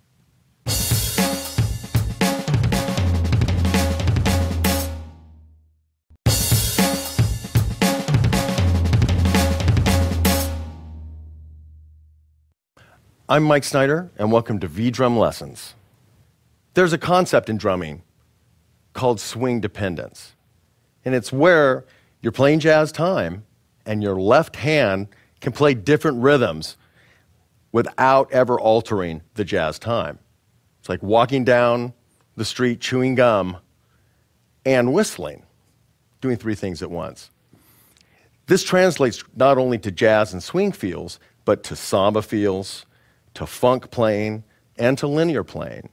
It allows you to kick accents that you need to fit the music without ever breaking the flow of the groove. What I'm going to do is play jazz time. I can do this all day long. It doesn't take a lot of energy, and I'm not thinking about what I'm playing. It's pretty much autopilot. Now, with my left hand, I'm going to play a rhythm. In this instance, I'm going to take this rhythm, and that is 1, 2, 3, 4, 1, 2, 3, and. And I'm going to swing it, which means instead of playing 3 and, I'm going to go 3, It's the first and third part of the triplet. It's a feel. They call it a jazz feel or a swing feel. And I'm going to interpret that on the fly, real time. So let me play that rhythm with the jazz pattern.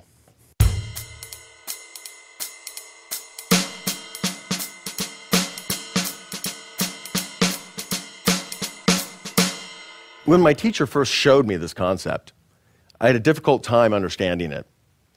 I had to break everything down real slow and figure out when my hands fell together and when they fell independently or apart from one another.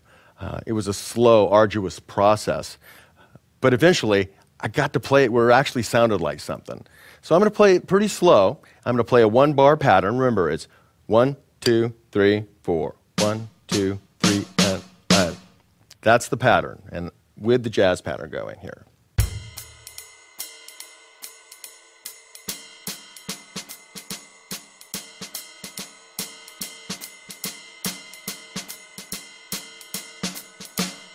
Now that's going pretty well, so I'm going to bump up the tempo a few notches.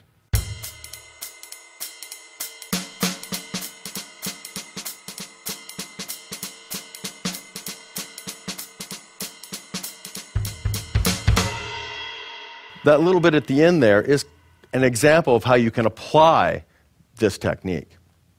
There are a lot of different rhythms you can use in the jazz dependence technique. There's an accompanying PDF on the website. Download it and check it out. It'll help you quite a bit.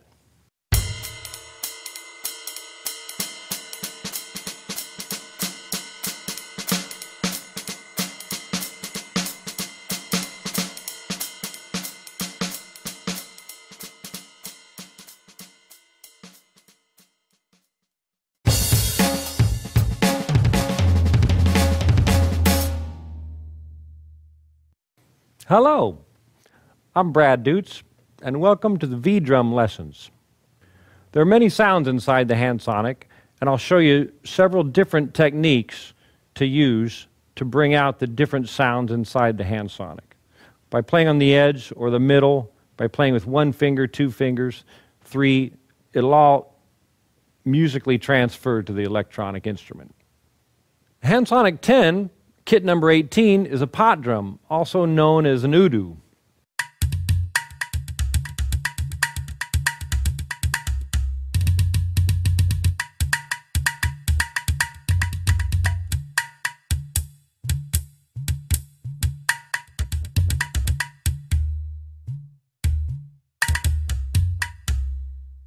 This particular patch is a West African pot. And the udu has a hole in it, so you can get a low note like this. And when you move your hand off of the hole, the pitch goes up. So if you're used to playing an udu, now you can play the HandSonic 10 udu or pot drum. And there's an edge sound with your fingers, so you can.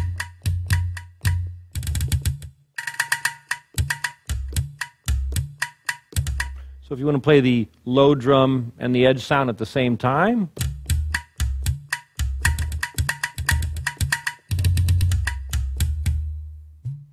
then the D-beam can imitate when you hold your hand on an udu and then release it, which extends the pitch or holds the pitch.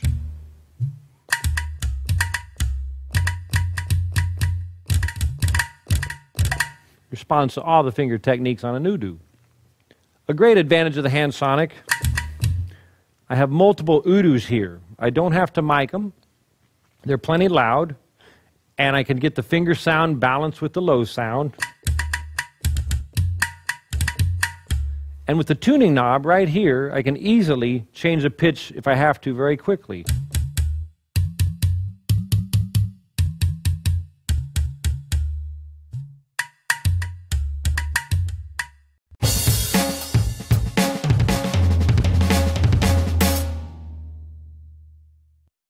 Hello, I'm Brad Dutz, and welcome to the V-Drum lessons. There are many sounds inside the HandSonic, and I'll show you several different techniques to use to bring out the different sounds inside the HandSonic. By playing on the edge or the middle, by playing with 1 finger, 2 fingers, 3, it'll all musically transfer to the electronic instrument.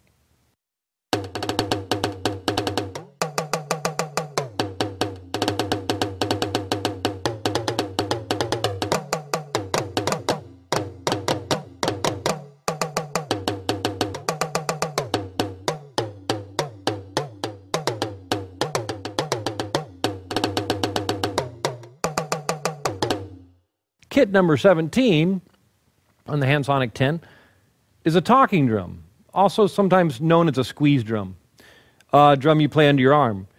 But now we can play the squeeze drum here, or the talking drum here, and we can change the pitch just as if we were squeezing by pressing in the middle.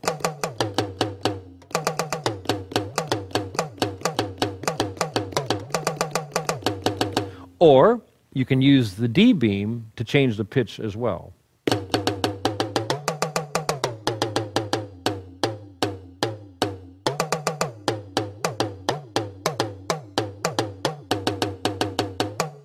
One great advantage of the HandSonic 10, if I have a talking drum patch up, the smaller pads up here are other instruments that I can play with the talking drum that I couldn't with a real talking drum. For instance, a cowbell,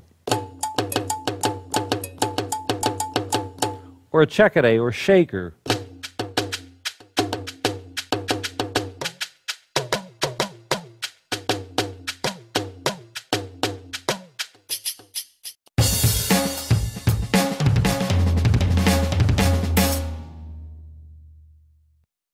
Hey everybody, I'm Johnny Rabb. Welcome to V-Drum Lessons. Here we got the Rhythm Coach RMP5. It's awesome. Tons of sounds inside of it to be able to practice whatever sound I'd like. Also different functions to help improve my timing, coordination, accuracy, and just independence. Everything you can imagine all in one box. So come on, check out these lessons. Hopefully you'll improve.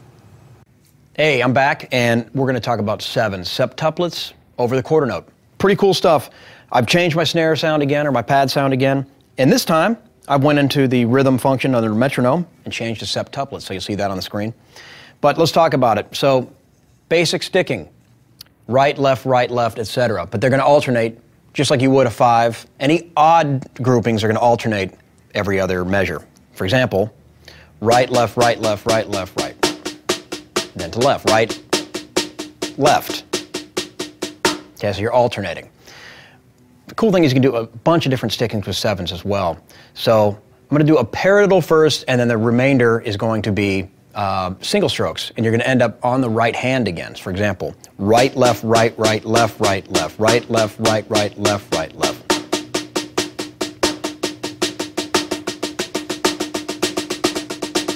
Okay, that's a pretty cool one. And now let's do like what I call kind of the typical one, which is this. 1, 2, 1, 2, 1, 2, 3, 1, 2, 1, 2, 1, 2, 3, right, left, left. Now remember, these can also be done with left-hand lead as well. So let's go ahead and hear that now in conjunction with the metronome, and I'll do that last one. Okay.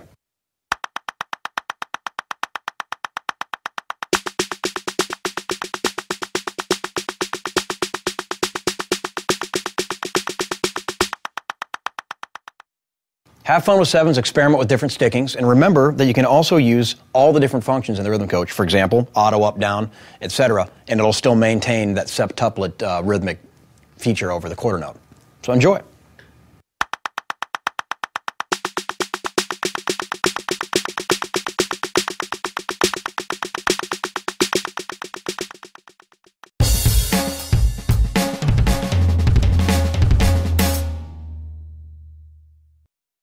Hey everybody, I'm Johnny Rabb. Welcome to V-Drum Lessons. Here we got the Rhythm Coach RMP5. It's awesome. Tons of sounds inside of it to be able to practice whatever sound I'd like. Also different functions to help improve my timing, coordination, accuracy, and just independence. Everything you can imagine all in one box. So come on, check out these lessons. Hopefully you'll improve.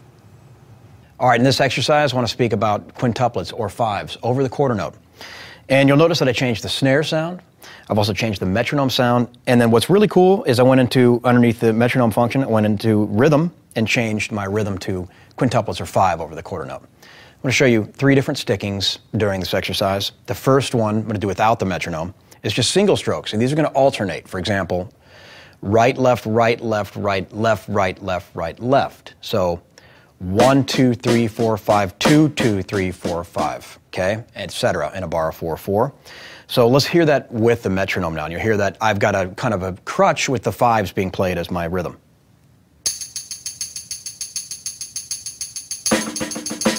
1, 1, 2, 3, 4.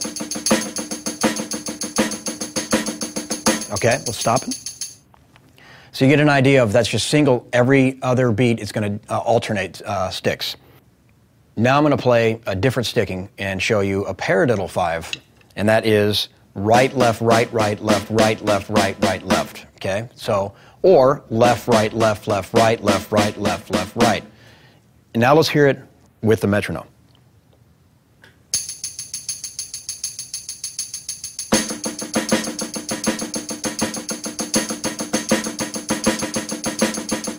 Cool, stop it.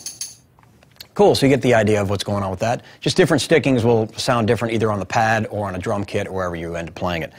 And finally, let's do one where it's a 5-stroke roll standard sticking as a 5 though. So what this is this. Right, right, left, left, right, left, left, right, right, left. So it's a little tricky, you're alternating. So let's slow that down one more time. 1, 2, 3, 4, 5, left, left, right, right, left, right, right, left, left, right, left, left, right, right, left. So those become a 5. Let's hear that with the metronome.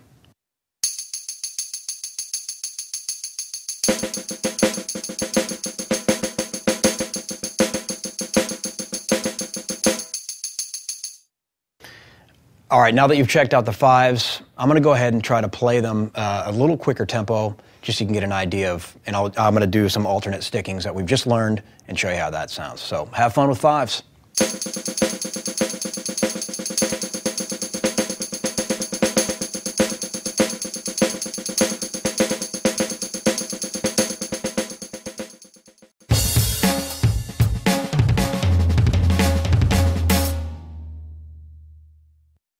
Hello, I'm Brad Dutz, and welcome to the V-Drum Lessons. There are many sounds inside the HandSonic, and I'll show you several different techniques to use to bring out the different sounds inside the HandSonic. By playing on the edge or the middle, by playing with 1 finger, 2 fingers, 3, it'll all musically transfer to the electronic instrument. On the HandSonic 10, the 2 button says Tabla. These North Indian drums are very hard to play, but on the HandSonic, now we can access all the major sounds of Tabla.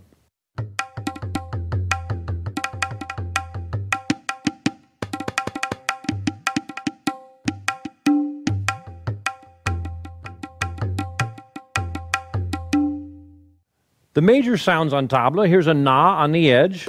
You can do with your fingertip. There's a tite or a tin, na tune, a tite up here, or T. There's a low tabla, so the left side has that in the middle, and then the dead sound on the left side is a ka sound, a gi sound. And then the great thing about this particular patch is the low tabla can be altered in pitch by pressing with the palm. So by playing here in the middle, like on a tabla drum, you can be playing with these fingers while raising the pitch with your palm, just by applying pressure. So then the high tabla is here.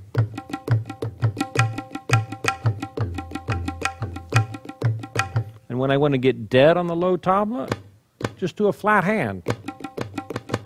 Or deader sound on the high tabla.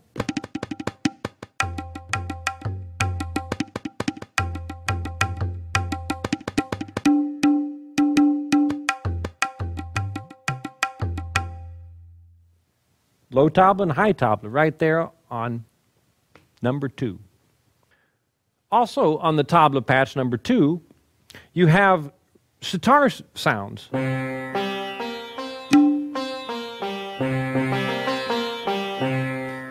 And on the D beam, you have a gliss on sitar. So now if you're playing tabla and you want to add a few sitar notes,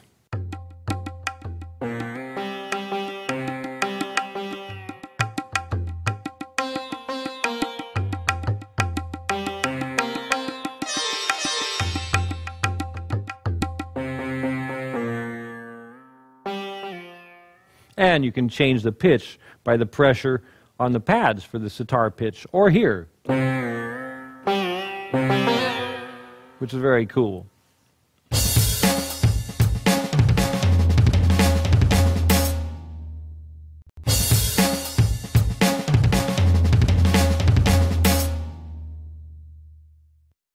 Hello, I'm Brad Dutz, and welcome to the V-Drum Lessons.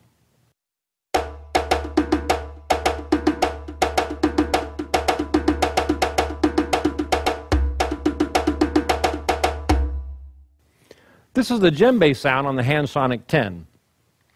That pattern was made up of 3 sounds: the bass in the middle, or the tone in the middle of the bigger pads, and the slap on the edge of the bigger pads. And that pattern was just slap, slap, slap, tone, tone. Slap, slap, slap, tone, tone. And once in a while you can throw in a bass sound too.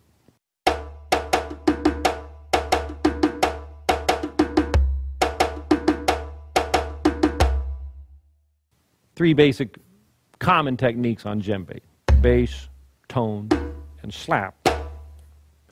One of the advantages of a HandSonic is with multiple sounds, you have 10 pads right here, and you have multiple sounds you can access immediately. So if I need that bass and that slap and that tone, and I want to do 2 parts or a multiple part that sounds like more than one player, I can access it all right away and play some sort of composite of a bass sound and the slap and tone in this hand, for instance.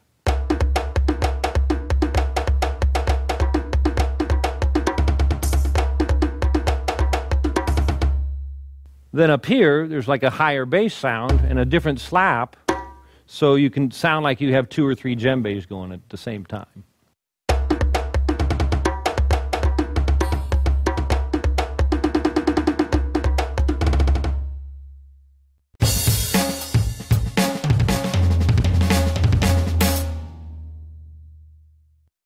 Hello, I'm Brad Dutz, and welcome to the V-Drum Lessons. There are many sounds inside the HandSonic, and I'll show you several different techniques to use to bring out the different sounds inside the HandSonic. By playing on the edge or the middle, by playing with 1 finger, 2 fingers, 3, it'll all musically transfer to the electronic instrument.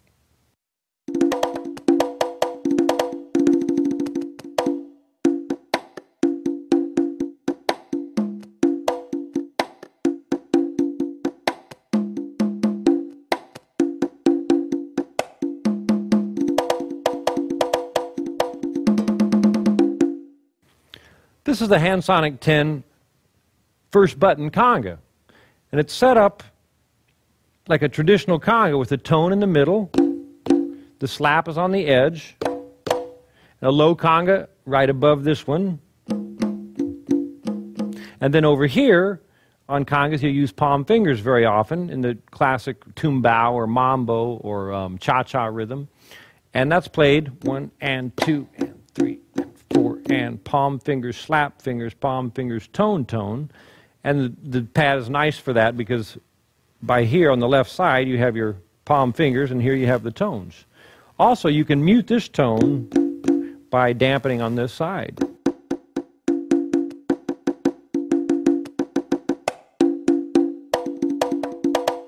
Also, in the middle is a bass.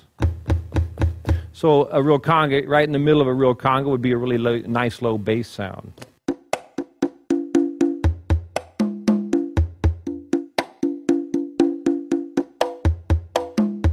Also on the HandSonic 10, on the conga patch, we can use the other sounds. The congas are more in the middle, but here on the D-beam is like the finger sound, or the rub that you do on a drum. Over here we have a cowbell. Here we have a guido, the gourd, claves, like a crash cymbal or splash cymbal, and here maybe a cabasa.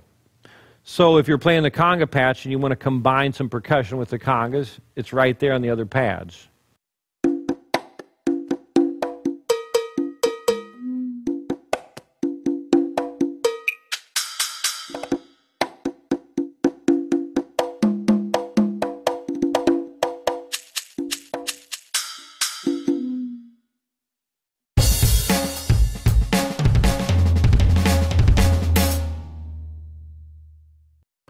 I'm Mike Snyder, and welcome to V-Drum Lessons. Here's a quick tip. A lot of people ask me, exactly what are ghost notes? Well, ghost notes are very quiet notes that are found inside the pattern, inside the basic groove, most commonly on the snare drum, that offer motion to the feel, but don't get into the way of mucking it up or making it not very clear. For instance, here's a groove without the ghost notes.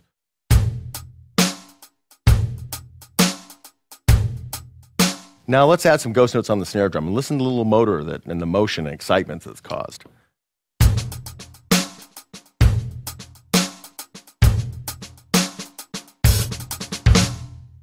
Remember, play your ghost notes very, very quiet, as quietly as you can play them, and then hit the heck out of the backbeat. It's that difference in volume that makes it happen.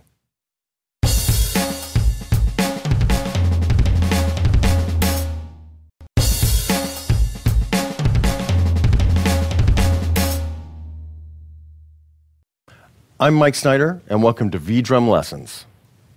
Here's another quick tip. It's an obscure rudiment called a Paradiddle.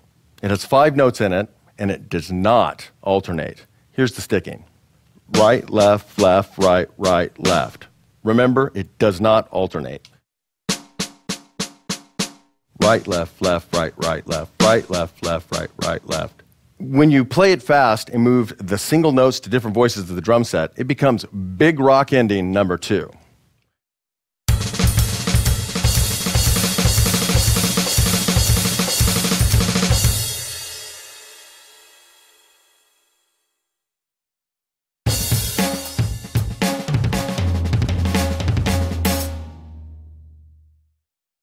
Hey everybody, I'm Johnny Rabb. Welcome to V-Drum Lessons.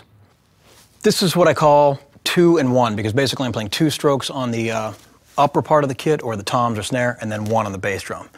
You've heard this quite a bit, and this is a fun fill to do. So here's the sticking. Right, left foot, etc., etc.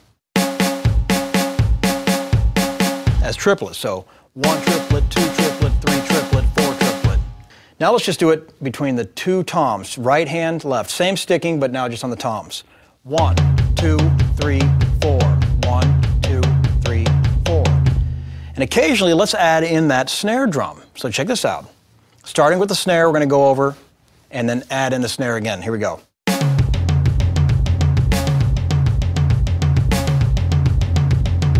Faster. Now you notice I change up the snare. That's just going to be an accent. It's your choice on where to put that. So let's just hear it a little bit more around the kit, and then we'll do it within a groove.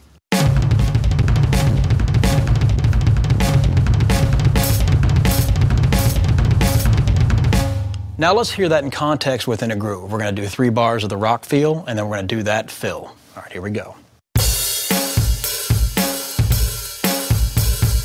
3, here comes the fill.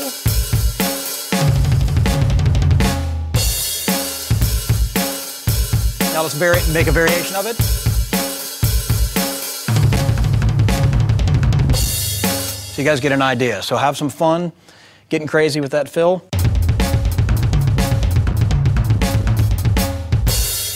endless magic it can do.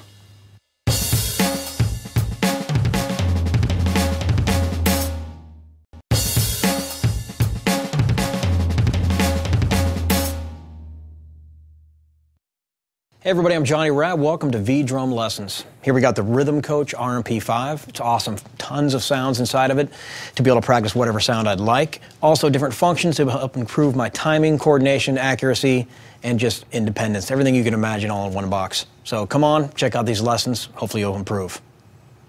Hey, it's Johnny again. And right in front of me, I'm at like a little drum setup. This is pretty cool. How did I get this going? Well, it's RMP5, and I've used the dual trigger input to be able to add on a cymbal pad and a kick trigger pad. So with this, I'm able to play multiple drum set sounds. Just to give you a little example. Pretty cool stuff. What I want to do in this lesson is talk about an easy exercise that I do to warm up. And it's double strokes between the snare drum and bass drum while keeping eighth notes on the hi-hat. Hi-hat is played over here usually, isn't it? Well, that's not a problem. I can either move that over there, but for now I keep it here because I can change sounds on these pads. I can do ride cymbal, cowbell, whatever I want. For now I've got a hi-hat. The exercise is basically like this. Left, left, right, right, left, left, right, right, etc. on the snare and kick. So 3, 4 E and a 1 E and a 2 E and a 3 E and a 4 E and a. Now let's add the hi-hat on eighth notes. 1 E and a 2 E and a 3 E and a 4 E and a. Okay, now you got that. Let's hear what it sounds like with the metronome. 3, 4.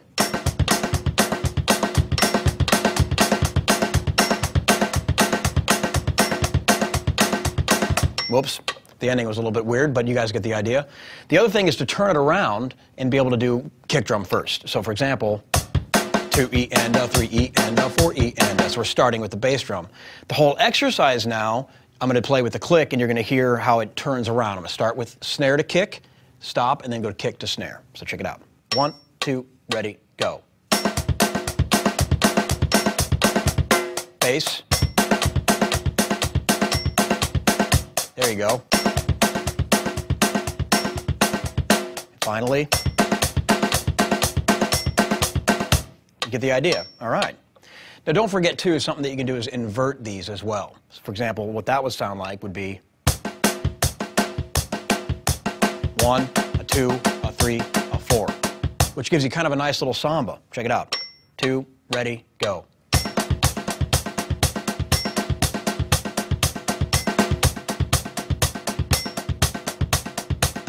Okay? So you guys get the idea. You can mess with all those permutations and definitely work on your kick and snare doing doubles. All right.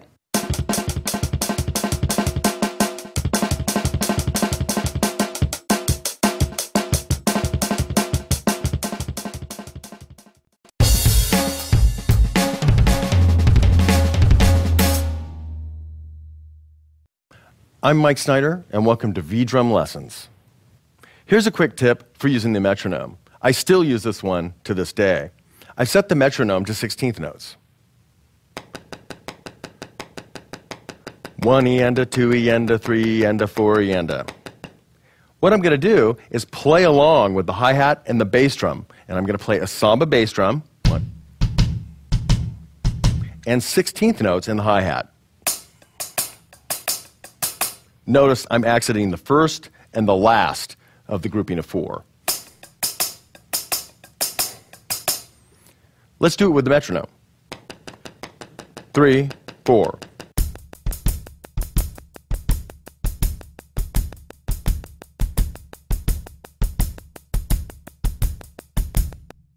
You'll notice as I got into that pattern, you could hear me changing the alignment of the 16th notes so that they were really strict and lined up well towards the end of it. That's the goal. Let's do it at a different tempo.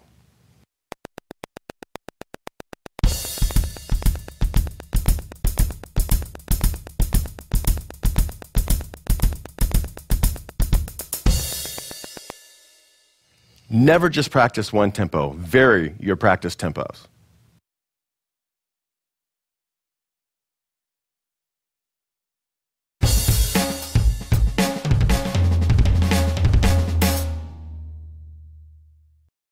I'm Mike Snyder, and welcome to V-Drum Lessons. Another useful Latin groove is the samba. It's really just a bossa nova played pretty fast. If you remember the bossa nova, it goes like this. 1, 2, 3, 4.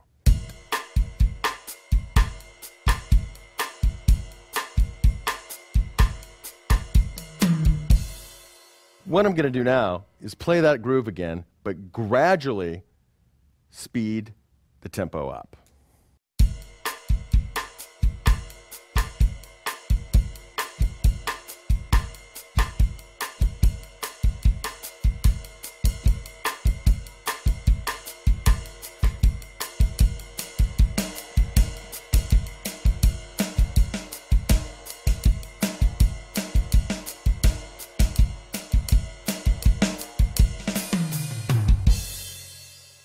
At one point there, you might have noticed that I switched from playing constant eighth notes to basically a quarter note and 2 eighths.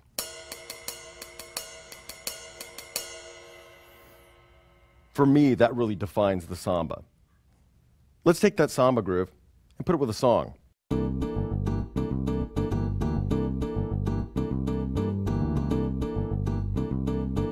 1, 2.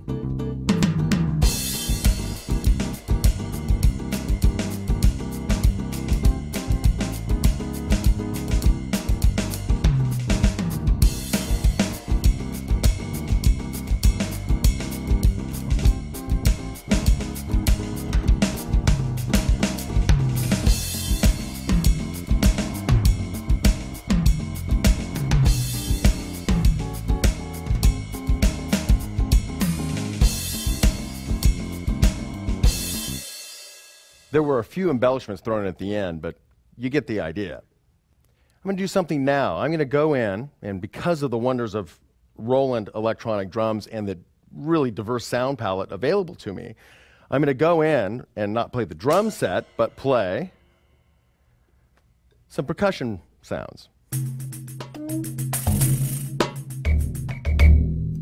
And play the same song.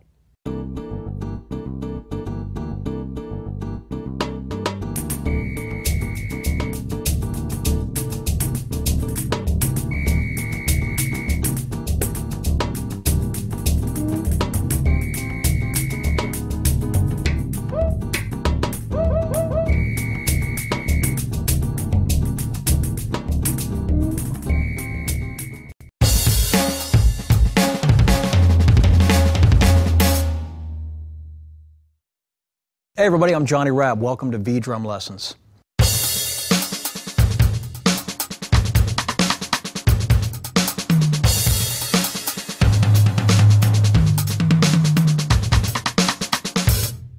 Cool, those were double paradiddles, standard rudiment, and it's pretty easy to do. Let's show you how. On the hi-hat by itself, right, left, right, left, right, right, left, right, left, right, left, left. You can even use the crazy words like this. Double paradiddle, double paradiddle. Fun stuff. Now move it to the snare like we did. We're going to have the right hand on the hi-hat, left hand on the snare drum. Double paradiddle, double paradiddle, right, left, right, left, right, right, left, right, left, right, left, left. Okay, you can also start with left hand lead, of course. All right. What I like this groove for is because it kind of simulates a 6/8 Afro-Cuban feel without really trying that hard. Okay, so for example, accenting on the left hand when the left hand begins on the snare drum gives you this type of feel. 1, 4, 5, 6. 1, 2, 3, 4, 5, 6. Let's add a bass drum variation to that using quarter notes and the double paradiddle on top of it, creating kind of a 4/4 feel of a non-you-go feel. 1, 2, triplet, triplet.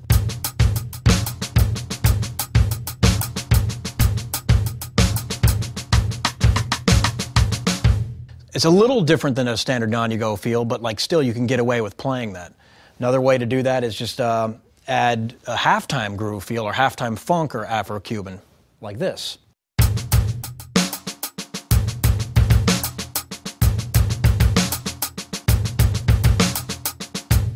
So when you speed that up, it sounds a little bit like this. Let's check this out.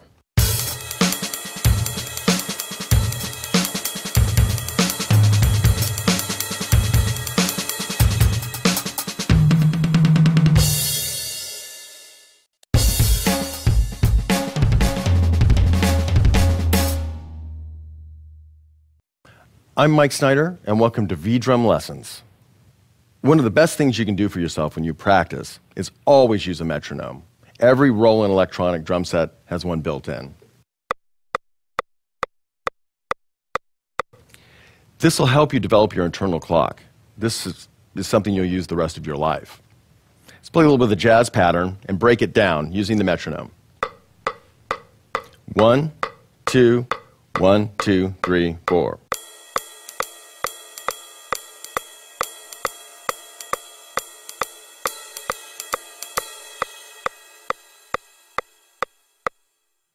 That was the ride cymbal. Let's put the hi-hat in now. 1, 2, 1, 2, 3, 4.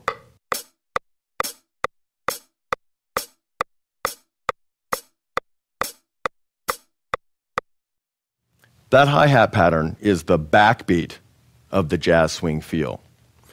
Let's put both of those together with metronome. 1, 2, 1, 2, 3, 4.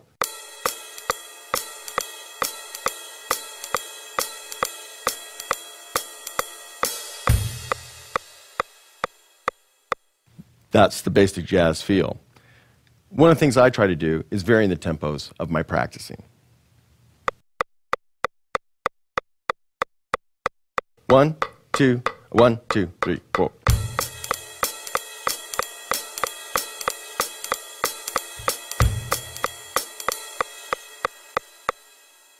Now, to make this feel a little heavier or change up the color of it, I can add the snare drum in and or a cross stick, which I have assigned to the tom 2 pad here.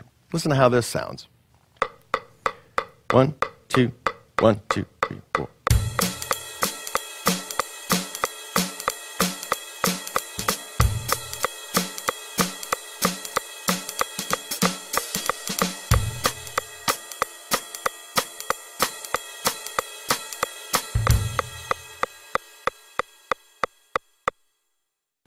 Another variation of this pattern is to play the cross stick not on 2 and 4, but just on beat 4. It opens up the pattern quite a bit. 1, 2, 3, 4.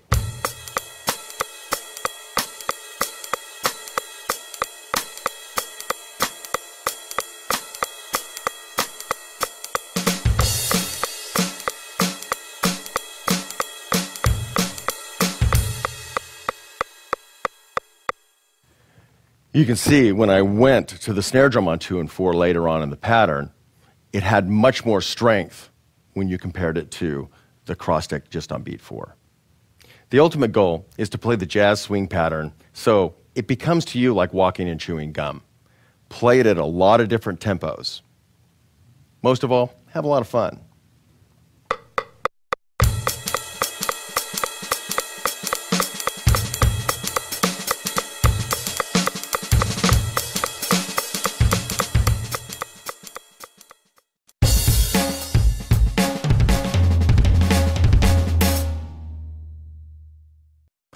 I'm Mike Snyder, and welcome to V-Drum Lessons.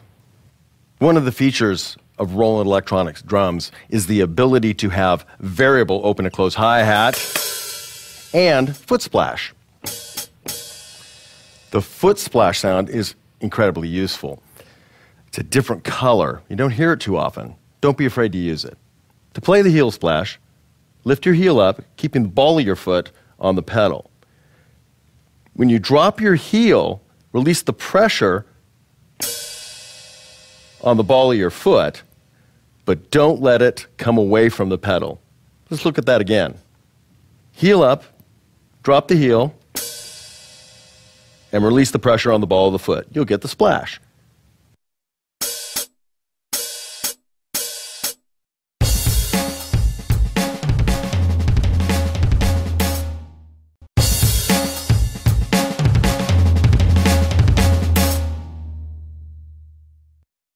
Hey everybody, I'm Johnny Rabb. Welcome to V-Drum Lessons. Here we got the Rhythm Coach RMP5. It's awesome. Tons of sounds inside of it to be able to practice whatever sound I'd like. Also different functions to help improve my timing, coordination, accuracy, and just independence. Everything you can imagine all in one box. So come on, check out these lessons. Hopefully you'll improve. All right, so we're going to talk first about single stroke roll. which the sticking is either right, left, right, left, right, left, right, left, etc., or left-hand lead, left, right, left, right, left, right, left, right. Now, I always enjoy doing these within a rhythmical pattern. However, to start off, what we're going to do is we're going to use the stroke balance function on the RMP5, and you can see the screen there says HLD, which in the stroke balance mode is going to hold our last dynamic marking. So, for example, watch as I go from piano to forte or soft to loud. You'll see the needle there and hold the last note. And as I increase the range, it stops on obviously very loud, and the dynamic range goes up. So what I want to concentrate on is looking at that marker there and just try to go for a solid but clean and stick level. So watch my stroke balance here. Right, left, right, left.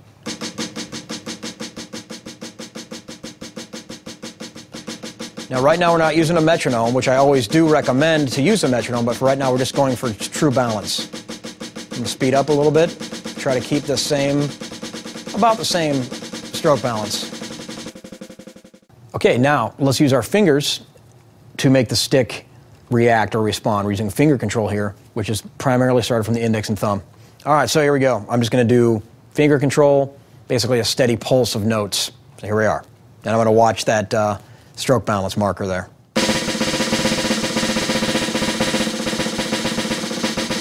So I'm trying to keep it in the same dynamic range if possible.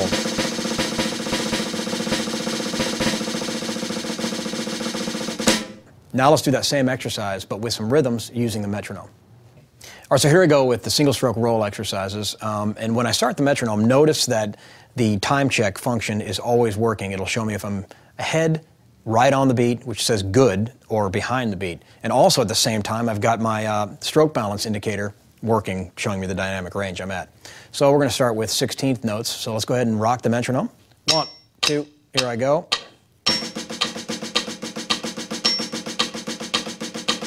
I'm going to go from here to 30-second notes. 1, 2, 3, 4.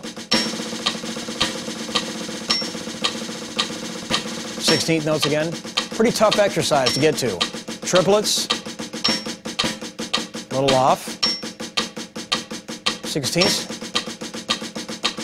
Now up to 30 seconds again.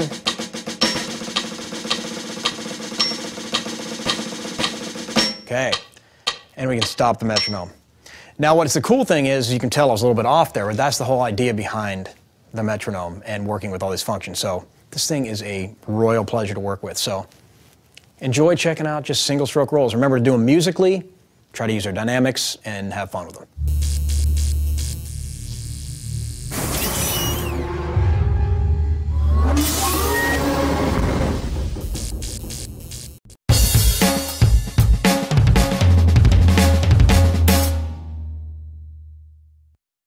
Hey everybody, I'm Johnny Rad. Welcome to V-Drum Lessons. Here we got the Rhythm Coach RMP5. It's awesome. Tons of sounds inside of it to be able to practice whatever sound I'd like. Also different functions to help improve my timing, coordination, accuracy, and just independence. Everything you can imagine all in one box. So come on, check out these lessons. Hopefully you'll improve.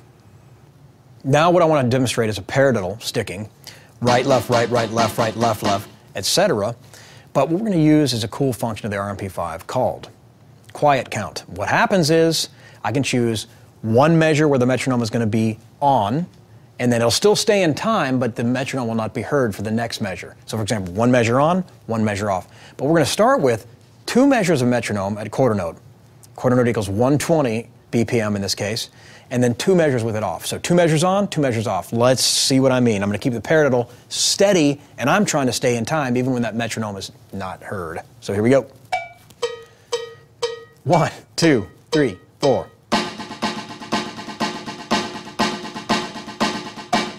Close, so there's a metronome.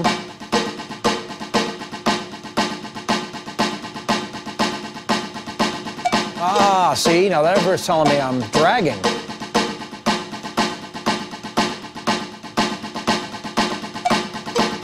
Okay. Now, let's just like say I'm having a little problem with that, because you never know what happens during a day. You get nerves, caffeine, whatever you got going. You might be rushing or dragging that clock or whatever you're doing. Let's go ahead and make it go down, just for fun, 1 measure on, 1 measure off, so I can go ahead and see that. And that's going to say quiet count 1 on the value. There it is. All right, so quiet count 1. Let's start that. 1, 2, ready, off.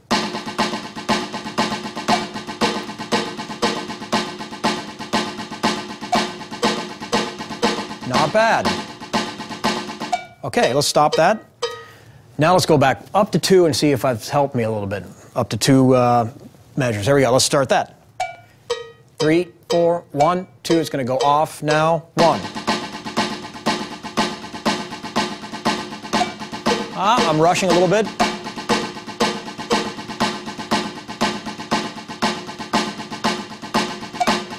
Dragging that time. Let's try it one last time here.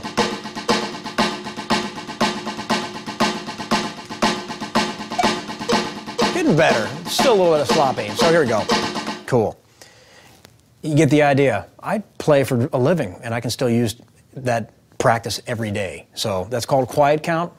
Check it out. If you want to get really crazy, as we leave this lesson, let's put it up to 4 measures on and 4 measures off. So Q4. A little bit crazy, but let's see what happens. See ya. 1, 2, just 2 measures left. 4 measures off.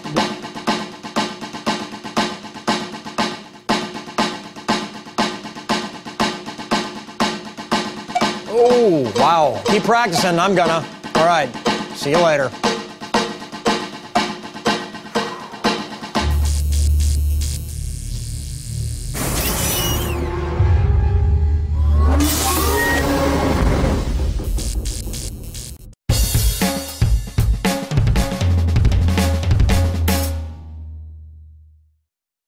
Hey everybody, I'm Johnny Rabb. Welcome to V-Drum Lessons.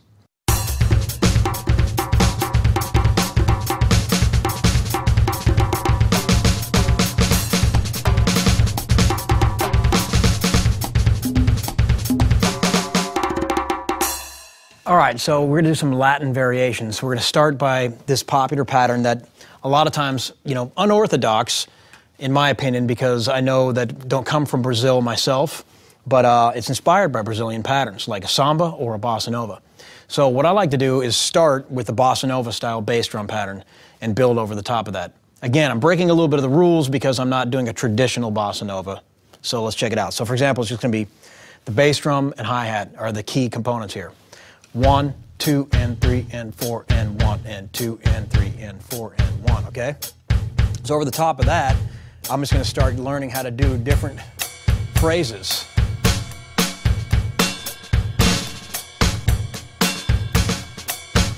Right, so I can do quarter notes, I can do off beats.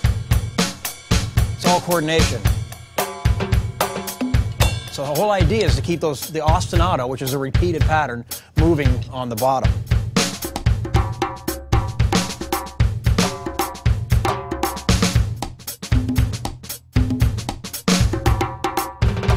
Or double timing that is now going to be 16th note. So we had 1, 2, and 3. Now we're going to do bon chicka gon chicka gon chicka gon chicka 1, a 2, a 3, a 4. So start simple with 8 notes, and then do patterns on the snare.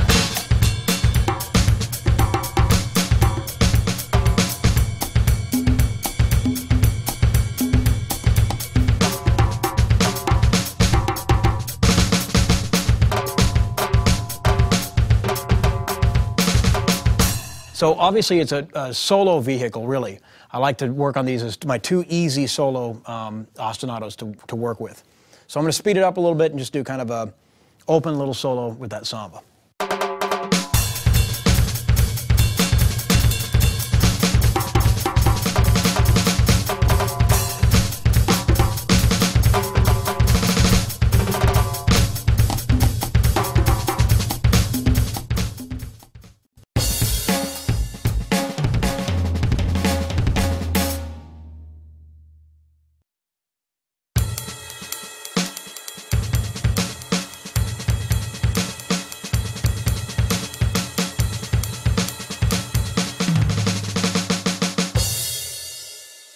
I'm Mike Snyder. Welcome to V-Drum Lessons. In funk and R&B, the drummer and bass player work together very closely. Much of the time, they're playing very similar patterns on the bass and the kick drum. In rock and roll, this is not the case. The drummer can be playing something totally different than the bass player, but it still seems to work, but adds really a different dimension to the groove. They're very different. Let me demonstrate that. First will be rock, and then I'll lock in with what the bass player is playing. You can hear the difference. Pretty syncopated part. 1, 2.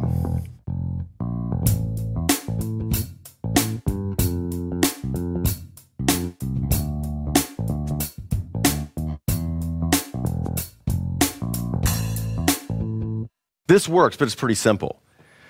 In this next example, what I'm going to do is play the same rhythm that the bass player is playing with my kick drum.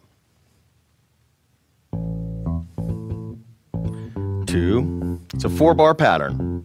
1, 2, 1, 2, 3.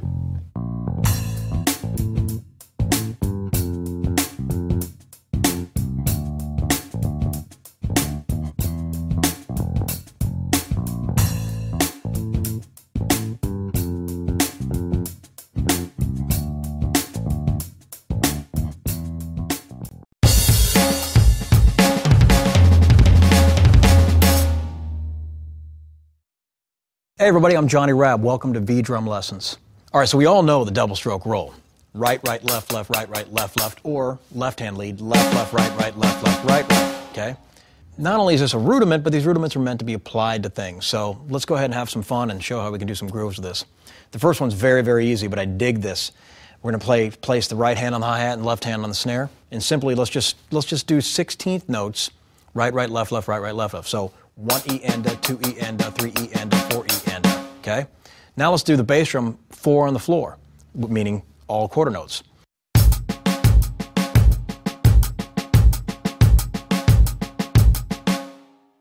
Now we're going to accent though, all right? We're going to go 1 and 2 and 3 and 4 and 1 and 2 and 3 and 4 and.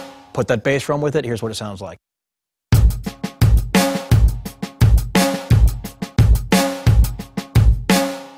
Almost gets a little calypso vibe there, all right? Speed that up and you got this.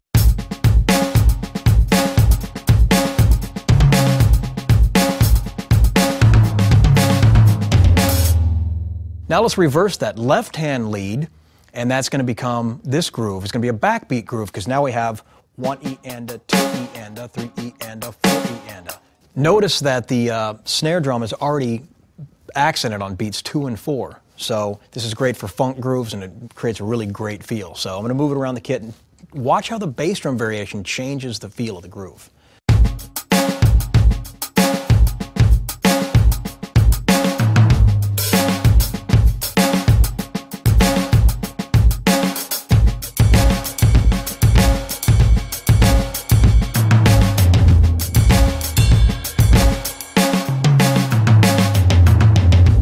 Now notice there at the end I did a fill. I'm not changing my pattern at all. So that's one way to utilize doubles around the drum set.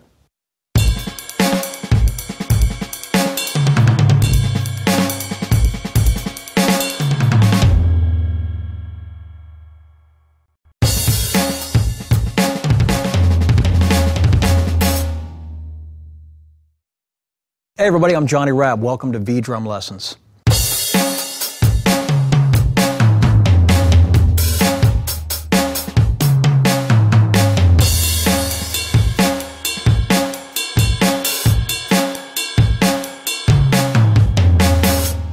All right, so right there you're hearing a bunch of variations of 8th notes with the right hand, and that's what we're going to talk about next. Just some different patterns we can play, doing standard type of, rock feel with the kick and snare, but the hi-hat can change. Most standardly, we play 8th notes like this. 1 and 2 and 3 and 4 and 1, 2, 3 and 4 and.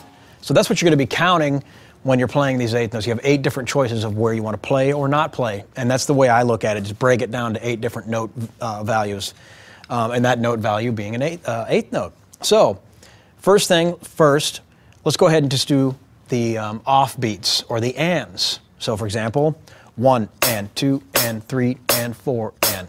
Okay, you get the idea? Now let's add kick and snare kick on 1 and 3, snare on 2 and 4. 1, 2, ready, play. 1 and 2 and 3 and 4. Now that groove should sound familiar. It's a real easy way to do like a disco groove. For example, speed it up a little bit. But this time I'm going to start with kick, and we're going to do 2 different variations of it. You hear this a lot, which is the bass drum has 4 on the floor, and I'm over the hi-hat on the amps. Or let's try it this way, which would be kick on 1 and 3.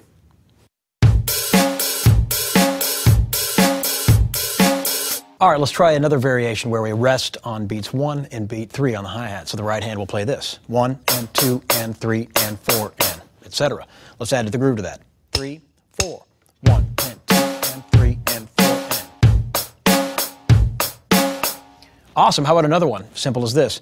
1 and 2, 3 and 4. 1 and 2 and 3 and 4 with a groove. 1 and 2 and 3 and 4 and.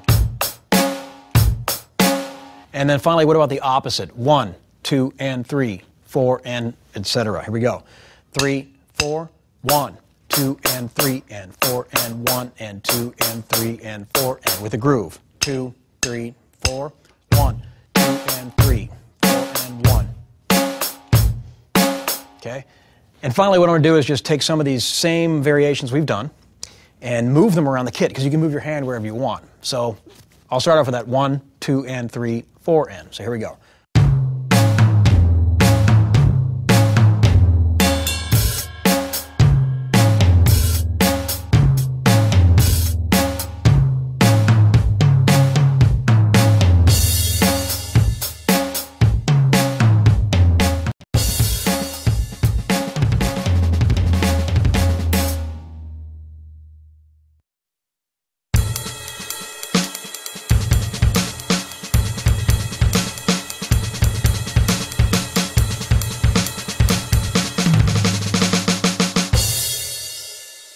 I'm Mike Snyder. Welcome to V-Drum Lessons. Here's another quick tip. I'm going to demonstrate how what the drummer plays dramatically will alter the way a piece of music sounds. I'm going to play a groove here. It's an 8-bar pattern. And I'm going to play it first as a simple 8th-note rock drummer would play it. And then I'm going to funk it up a little bit. I'm going to use extreme volume changes to imply syncopation and lock in more with the kick drum with the bass player. Check it out. 1, 2, 3, 4.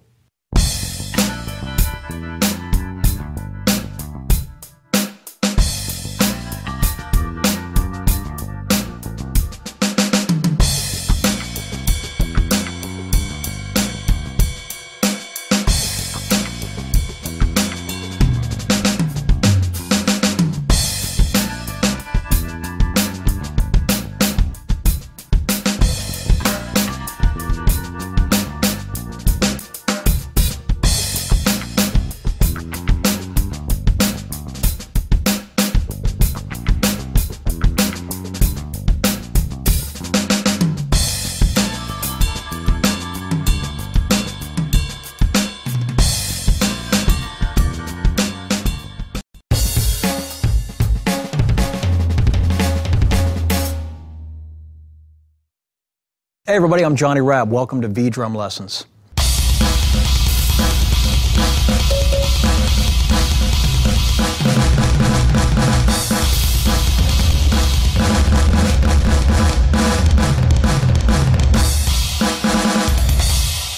Double bass can be a treat for the feet, if you know what I'm saying. So let's get started. It's pretty easy. Right here we're able to play 8 notes. Let's just start with 8 notes, quarter note on the hi-hat. 1 and 2 and 3. It's real simple, but right, left, right, left. Okay, the idea is, we can do either hand, is keep that going. And then now let's do 8 notes on the right foot and the E's and O's on the left. Straight 16ths, so there's that groove. Back to 8 notes. Now keep in mind, if you want to, you can play one-footed 8 notes. That's kind of fun. And then that gives you different variations. See what I'm saying? That pumping 8 notes with that right foot the whole time works. Let's speed that up.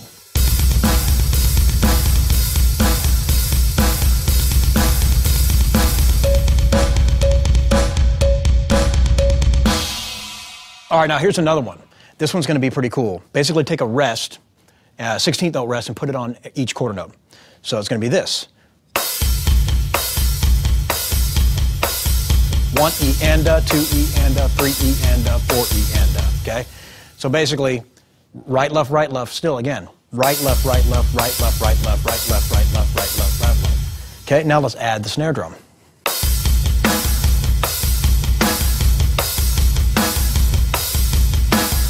How about a little bit quicker now? Here we go. 1 E and a, 2 E and a, 3 E and a, play E and a.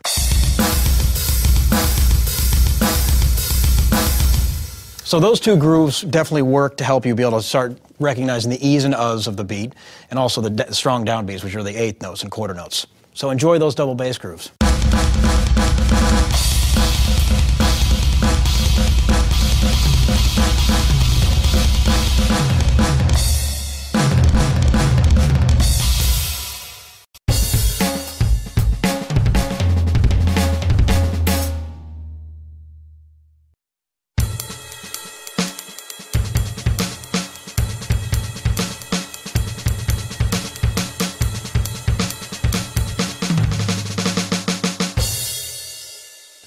I'm Mike Snyder. Welcome to V-Drum Lessons. The basic jazz swing feel is based on its most simple level on triplets. Triplets are 3 notes for every quarter note. Quarter notes, 1, 2, 3, 4, and triplets over those would be triplet, triplet, triplet, triplet. Sound like this. 1, 2, 3, 4. Triplet, triplet, triplet, triplet.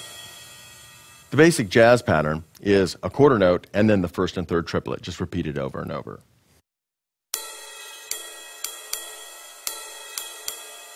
One, two, a, 3, 4, a, 1, 2, a, 3, 4, a.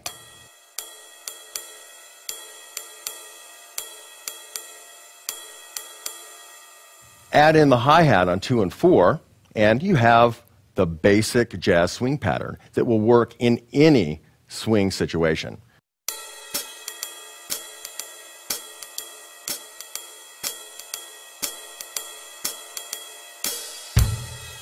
Unlike the rock feel, which is based around bass drum and backbeat on the snare drum, like so,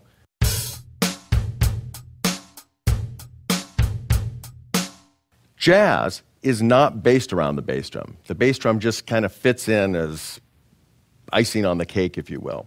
The jazz pattern is based around the hi-hat and the ride cymbal.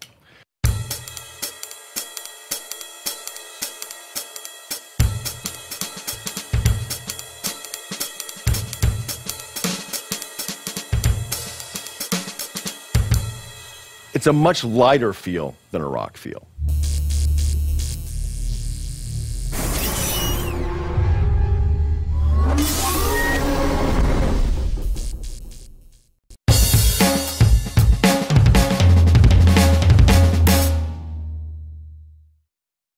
Hey everybody, I'm Johnny Rabb. Welcome to V-Drum Lessons. All right, let's check out 16th notes. Your basic count is going to be 1 E and a, 2 E and a, 3 E and a, 4 E and a. We've heard this all over the place, and my whole point of this lesson series is to show you grooves that you can actually use. So for example, let's start with the right hand doing all 16th notes on the hi-hat. You've heard this a lot. Check it out. 3 E and a, play E and a. Now I can make variations on the snare or the kick. Realize too, if I open up the hi-hat, I get a different feel as well. So I'm going to open up all the ands.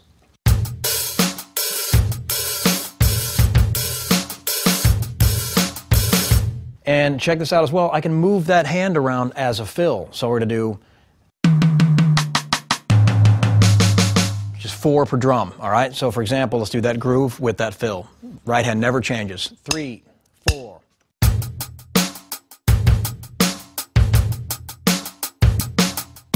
Now here comes the fill. Ready, and.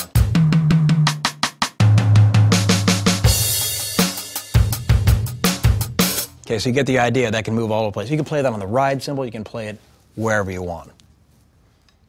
All right, now, still with 16th notes, 1 E and a, 2 E and a, 3 E and a, 4 E and a, the magic counting never fails. Now we're going to do right, left, right, left, right, left, right, left, etc. on the hi-hat. That's never going to change. But watch what happens. If you haven't done this, those of you that have, you'll get some other ideas, but check this out. Here's the basic pattern that has to happen. 3E end of 4E end of. 3E end of 4E end of. 1, 2, 3, 4. So that right hand comes over and hits the backbeat on the snare, beats 2 and 4. All right, so let me play a couple grooves there so you can get an idea. 3, 4.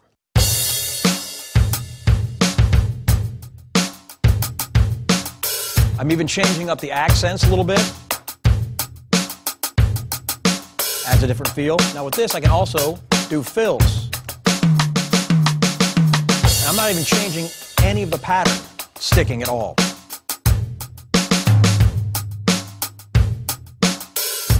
Let's watch how this can become a groove utilizing the toms within it, just the way we move that right, left sticking around. 3, 4.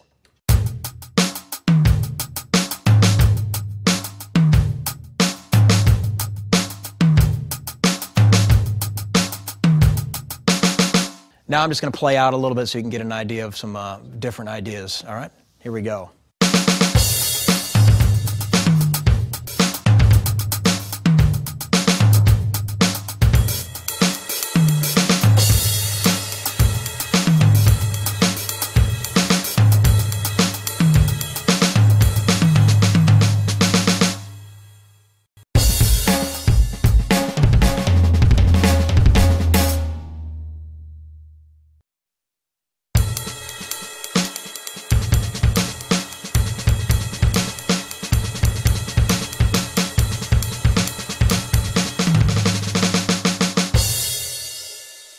I'm Mike Snyder. Welcome to V-Drum Lessons.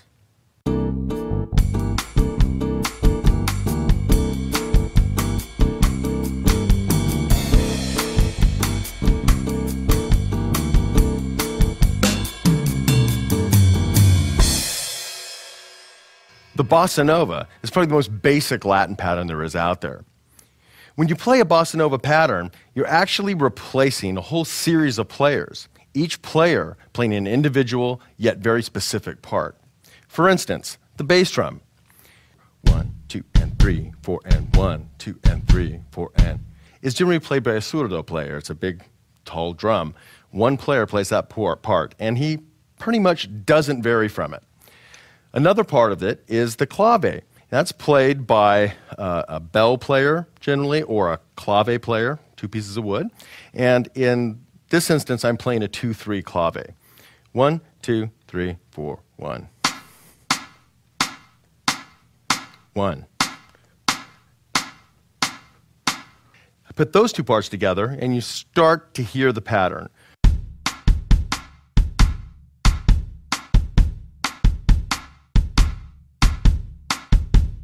The rest of the pattern is filled in by what might be a shaker or a cabasa player. It's just a continuous pattern. 1, 2, 3, 4. Add the other parts. 1, 2, 3, 4.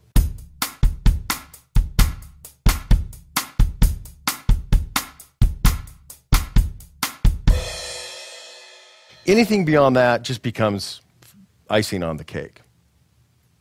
Another useful variation of the Bossa Nova pattern is to simply move the hi-hat to the ride cymbal. It really opens up the feel.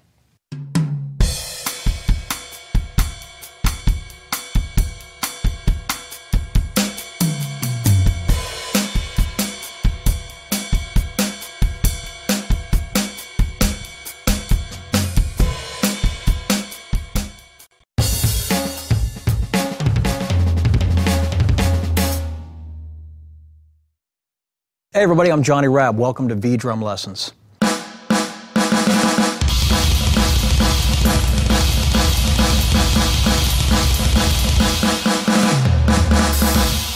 I just played a shuffle. It's a lot of fun. You can see what we're going to do next has to do with shuffles. Now, what is a shuffle? Let me go back to this kit here to show you that we have quarter notes in time here. Okay, I can play straight, 1E enda, 2E enda, or shuffle, or triplet feel. So that's where we get the shuffle from. Okay? So straight would be, and shuffle would be triplet, triplet, triplet. Now that we know the difference between what the shuffle feels like in a straight feel, 16th feel, let's go to shuffle on the bass drum. So first we're going to do it slow with single pedal, right foot.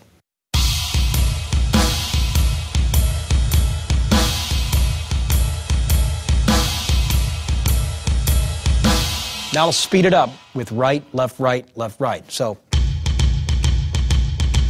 you get it? Okay, so 1 and 2 and 3 and 4 and... Okay, et cetera, et cetera. So we get that even quicker.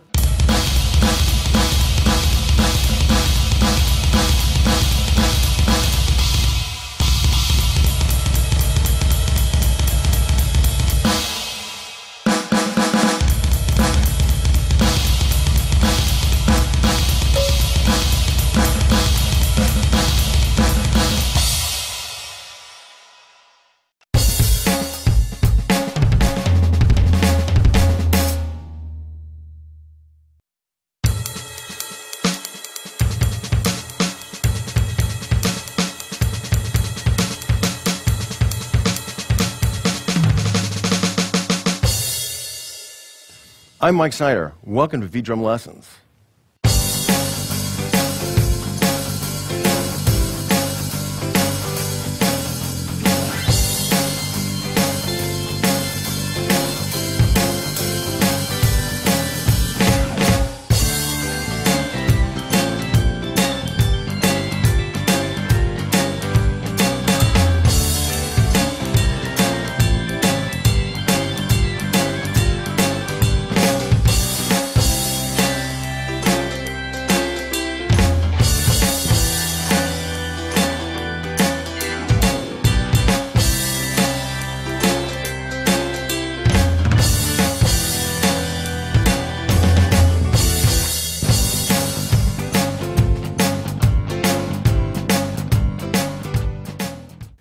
The shuffle feel is an incredibly useful feel, be it rock, blues, or even jazz. It, too, is based around the triplet. Triplet, triplet, triplet, triplet. And like the jazz feel, you play the first and the third triplet, except you do that every beat of the bar.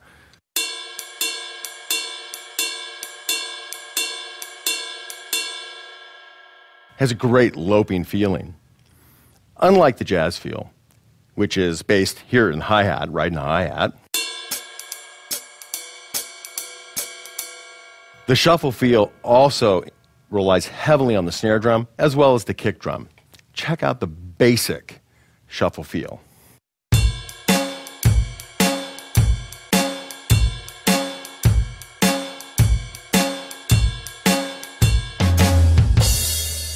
It has a backbeat on 2 and 4. I'm playing 4 on the floor, or 4 quarter notes on the bass drum for every bar, and the shuffle pattern in the ride.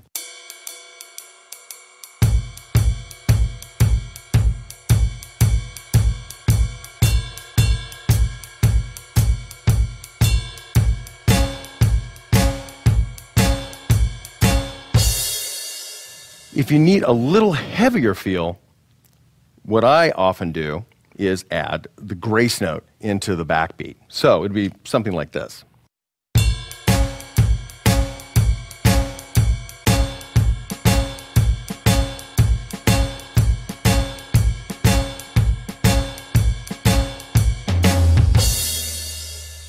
The trick here is to make the grace note a lot quieter than the backbeat. That makes it a lot more effective.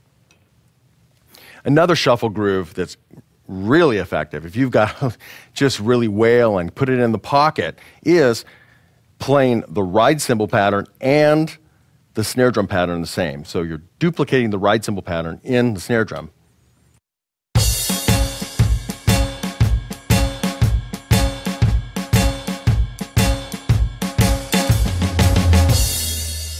At a quicker tempo is what it sounds like.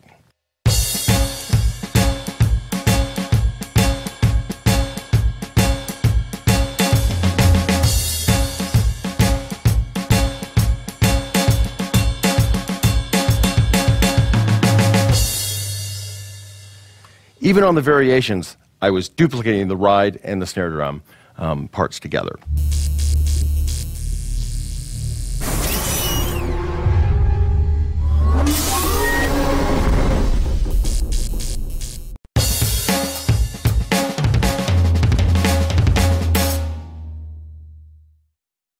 Hey everybody, I'm Johnny Rabb. Welcome to V-Drum Lessons.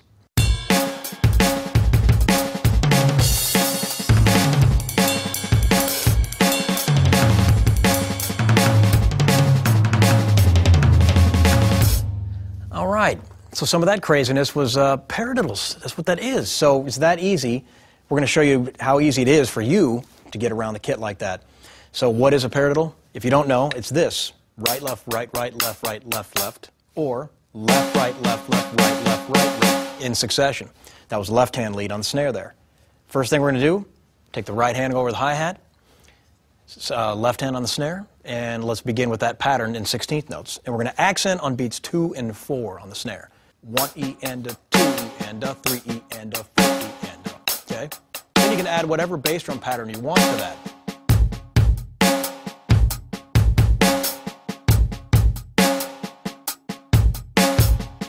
Etc. Okay, so when you speed that one up, it's going to sound a little bit like this. You can do some cool stuff with the hi-hat opening too. Now I'm moving to the toms.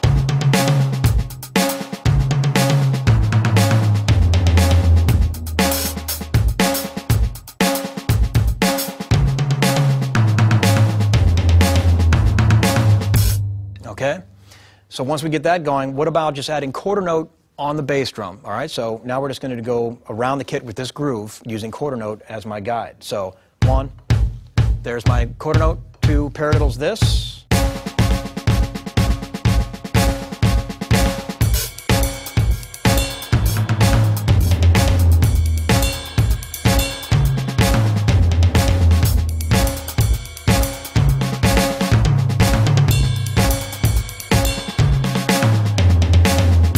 Okay, now you notice I did a lot of variations at the end, but that is the same sticking and it never changes. All right, cool, now that we got the paradiddle down, check it out, I've chosen kit number 3 on the HD1, and since we're using the V-drums, now watch how the sounds can affect the way my groove is heard. Check this out, so here we go.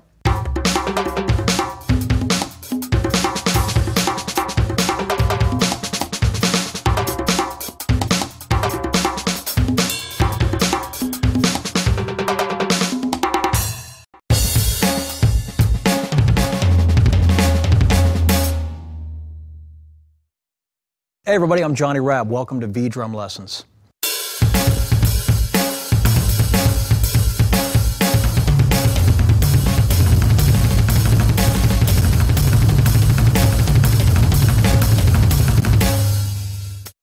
All right, now that's something else. That's something you do at like a party or a gathering to really excite people about your drumming. How do you do that? It's very, very easy. Right hand, right foot. That easy. Of course you can use different note values, but let's just show you the awesome rock solo start out, if you will. This will get the crowd going. Wow, wow, drum solo time. Right hand, right foot. Right hand, right foot. And we're getting faster. Crowd's into it. Thank you. And get faster as you go. Okay, here we go. And then just take it up to a speed that's comfortable.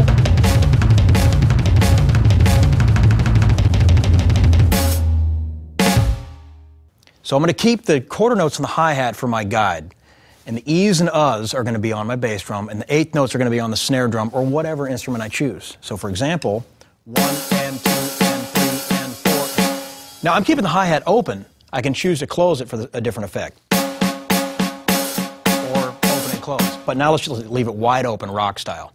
There's your basic feel. Now let's move it around the kit.